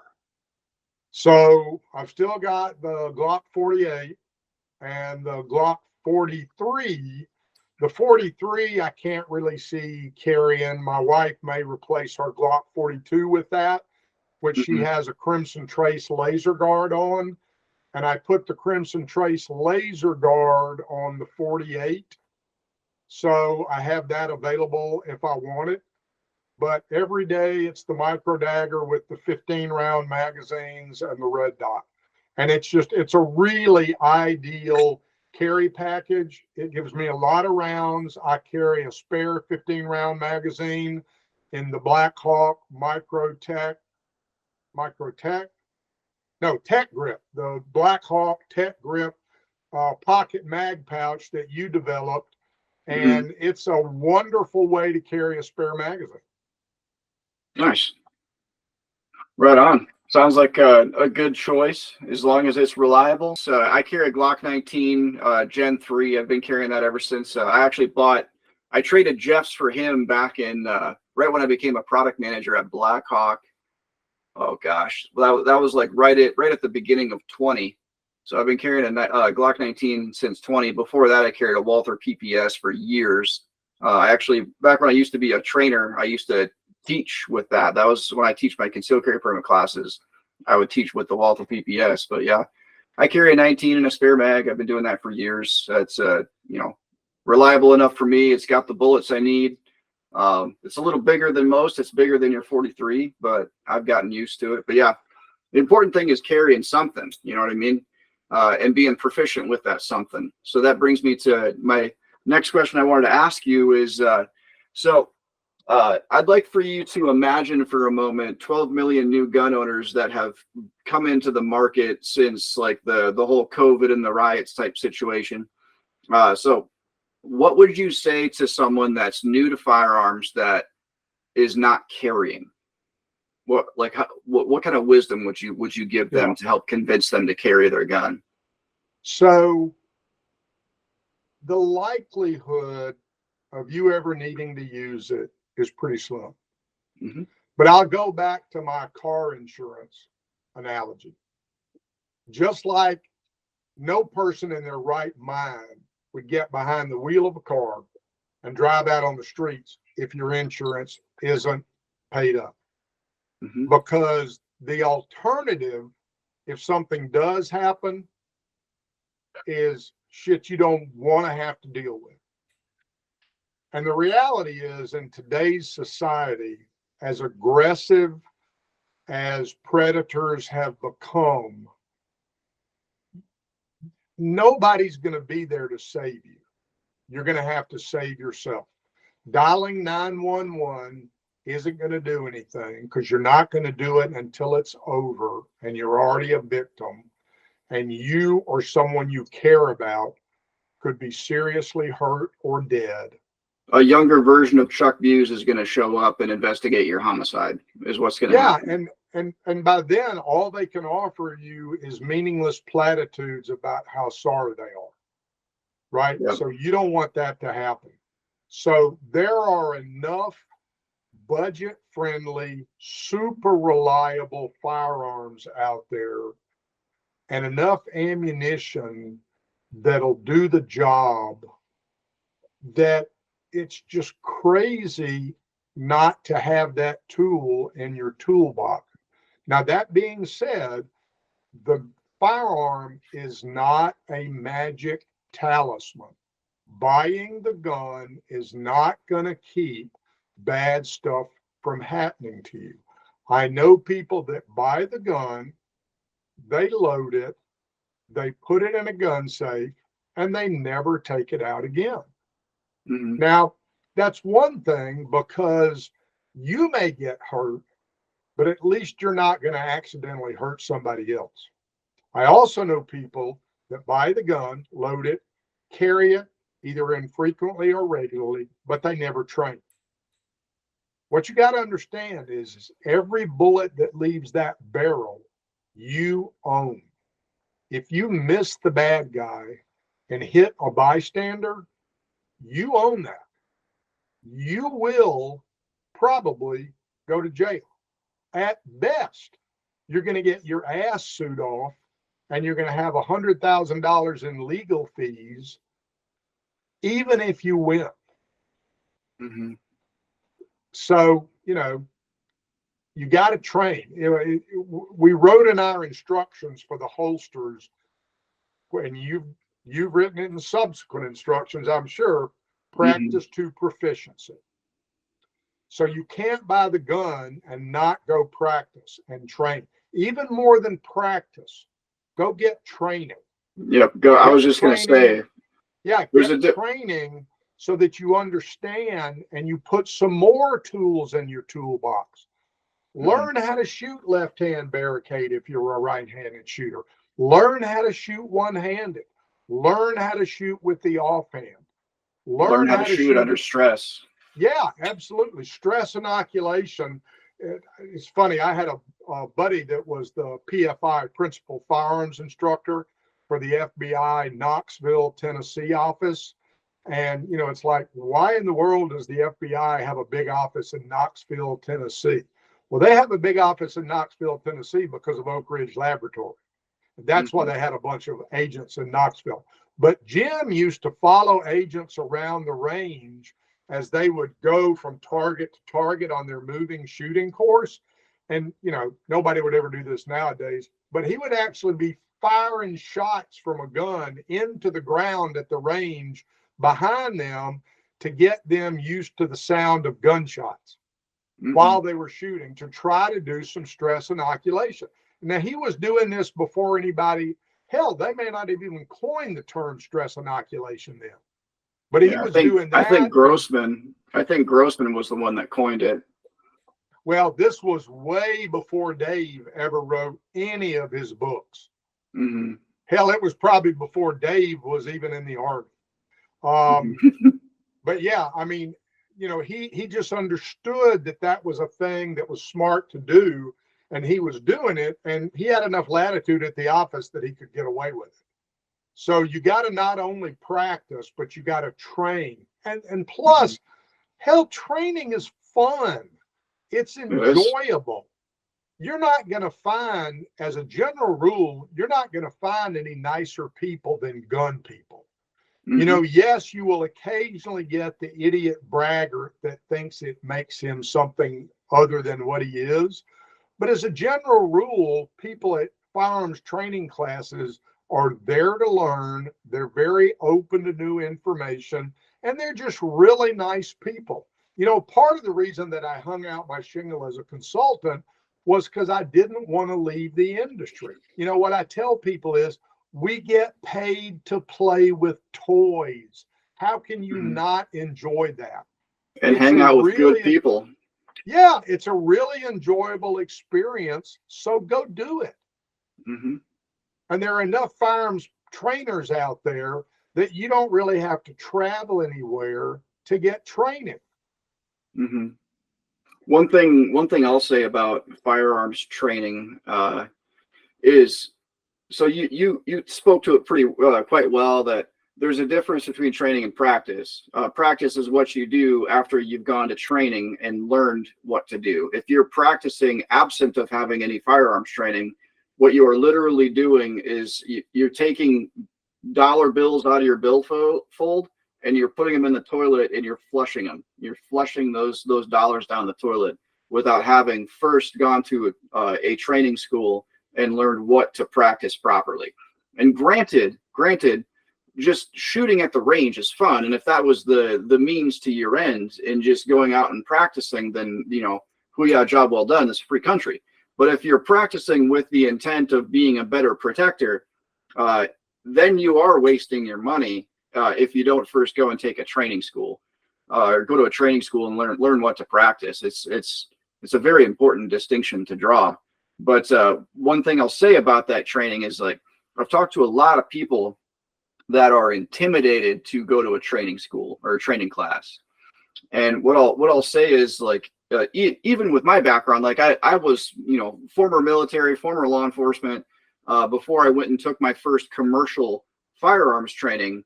And even I was still a little intimidated because, like, Chuck, you know the place that I was going to for my first professional firearms training outside the military. It was tactical response back when James was still alive. But even I was intimidated to go take that because I knew I had already knew the level to which I was now stepping into. You know what I mean? I knew of James. I knew of tactical response. You can start out with like a local trainer. You know what I mean? Go take your concealed carry permit class at your local trainer and get started. And then from there, I highly recommend searching out, one of the big names in the country, which would be like Tactical Response or like Bear Solutions, CAGWorks, Haley Strategic, Warrior Poet Society, like all of these high level, awesome trainers. Defensive Training International with John Farnham. Like, if you Google a little bit, you're going to find like one of these highly reputable, like really not just nationally known firearms training companies, but worldwide known training companies that professionals from all over the world come to train at. When I took fighting pistol at Tactical Response in December of 21, there was a Spanish police officer that came from Spain to train at Tactical Response. That was wild to me. We just called him G because like we couldn't quite all pronounce his name correctly. I think it was like Gutiermo or something like that. We just called him G. Yeah, Guillermo. Their version of George. Guillermo, but he was awesome, dude. Man, he was. Oh, sorry, that's William. Jorge is George. Well, I would probably schedule it, program it, whatever you want to say, a little bit differently. So take that concealed carry course, but then before you jump to a national level instructor and make that big skill leap. So nowadays, most ranges have a variety of everything from beginner pistol introduction. You know, they have graduated courses. So when we lived in Virginia Beach, one year, my wife's Christmas present, because we don't give each other things anymore. We've already got too many things. We give each other experience. It's either a concert, a trip, or whatever. What I gave her was a graduated series of courses at Freedom Shooting Center. Okay. So she started off with basic pistol introduction. She was already a member of the 757 women shooting group. And they had done a little bit of stuff, but she started off with beginner pistol, which was 1 day. She went to intermediate pistol, which was 2 days. And then she went to the advanced pistol class, which was over a course of 3 days. Hang on, I got to plug this in before it dies. Sorry about that. No worries. Anyway, so the last day that they were there, they went through a shoot house, and she came home just fuming mad. I'm like, what's the matter? She goes, that instructor was such a jerk. I'm like, what are you talking about? She goes, I'm going through the shoot house, and he started screaming in my ear, and then he started shoving me. And I'm like, and did you miss the target? She said, no. That's what he was trying to get me to do. So I was bound and determined I wasn't going to let him mess me up, and I was going to hit the targets. And I said, did you hit the targets? She said, yes, I hit every single one of them. I said, babe, that's awesome. She said, what are you talking about? I said, he wasn't being a jerk. You were doing so well. He was trying to stress you out and see if the stress would make you miss. I said, that's called stress inoculation. That means you were doing really well. I said, did he do it to any of the other people in the class? She said, no. That's why I thought he was such a jerk. He was only doing it to me. I'm like, babe, that means you were the best shooter in the class. I said, that's a good thing. Nice. But so, yeah, you can take those graduated courses and build your skill level and therefore build your confidence level before you go to one of these high-speed schools. And there's enough, you know, as long as they're not teaching you bad habits, because to your point about practice, you know, practice doesn't make perfect. Perfect practice makes perfect. If you're practicing bad habits, then you can actually build enough, and this is the wrong phrase, but you can build enough muscle memory, people call it, that you're actually building in doing bad things. Training scars.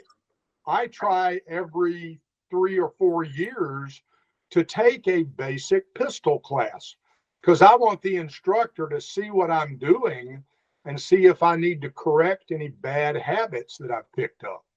No, that's good stuff. Yeah. The important thing with any of these like high level, like going and taking like a high level training course, or even if you're intimidated to take like a local concealed carry permit class for your first time, what I will say is the vast majority of instructors that I've met, I have met some bad instructors, but the vast majority of instructors that I've met, they're truly gun culture people, not just like gun community, because like what you said earlier about you know, the overzealous yahoo that's like super excited about his gun and like unsafe or whatever. like that, like the gun community as a whole, there's all kinds of people, but when you drill down into the people that are really sacrificing their time to teach you something, and the people that sacrifice their time and their money to go and learn something, you're going to find yourself surrounded by a lot of like-minded people that are just very kind, very generous, super generous with their time. The most generous people I've ever met in my life are in the gun culture, and one in particular is a firearms instructor. So there's that. So that's pretty much all I had for that part of it, Chuck. You'd already earlier in the podcast you mentioned how to get a hold of you. You want to go ahead and repeat that for folks if they want to get a hold of you for some consulting business? Yeah, so the easiest thing is just go to the website and use the contact us form, and it's www.chuck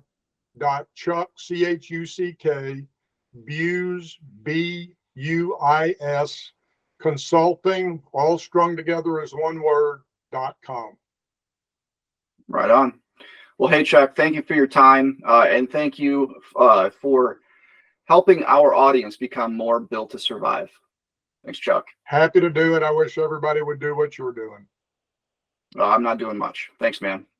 Take care, buddy. Good talking to you. You too. Bye.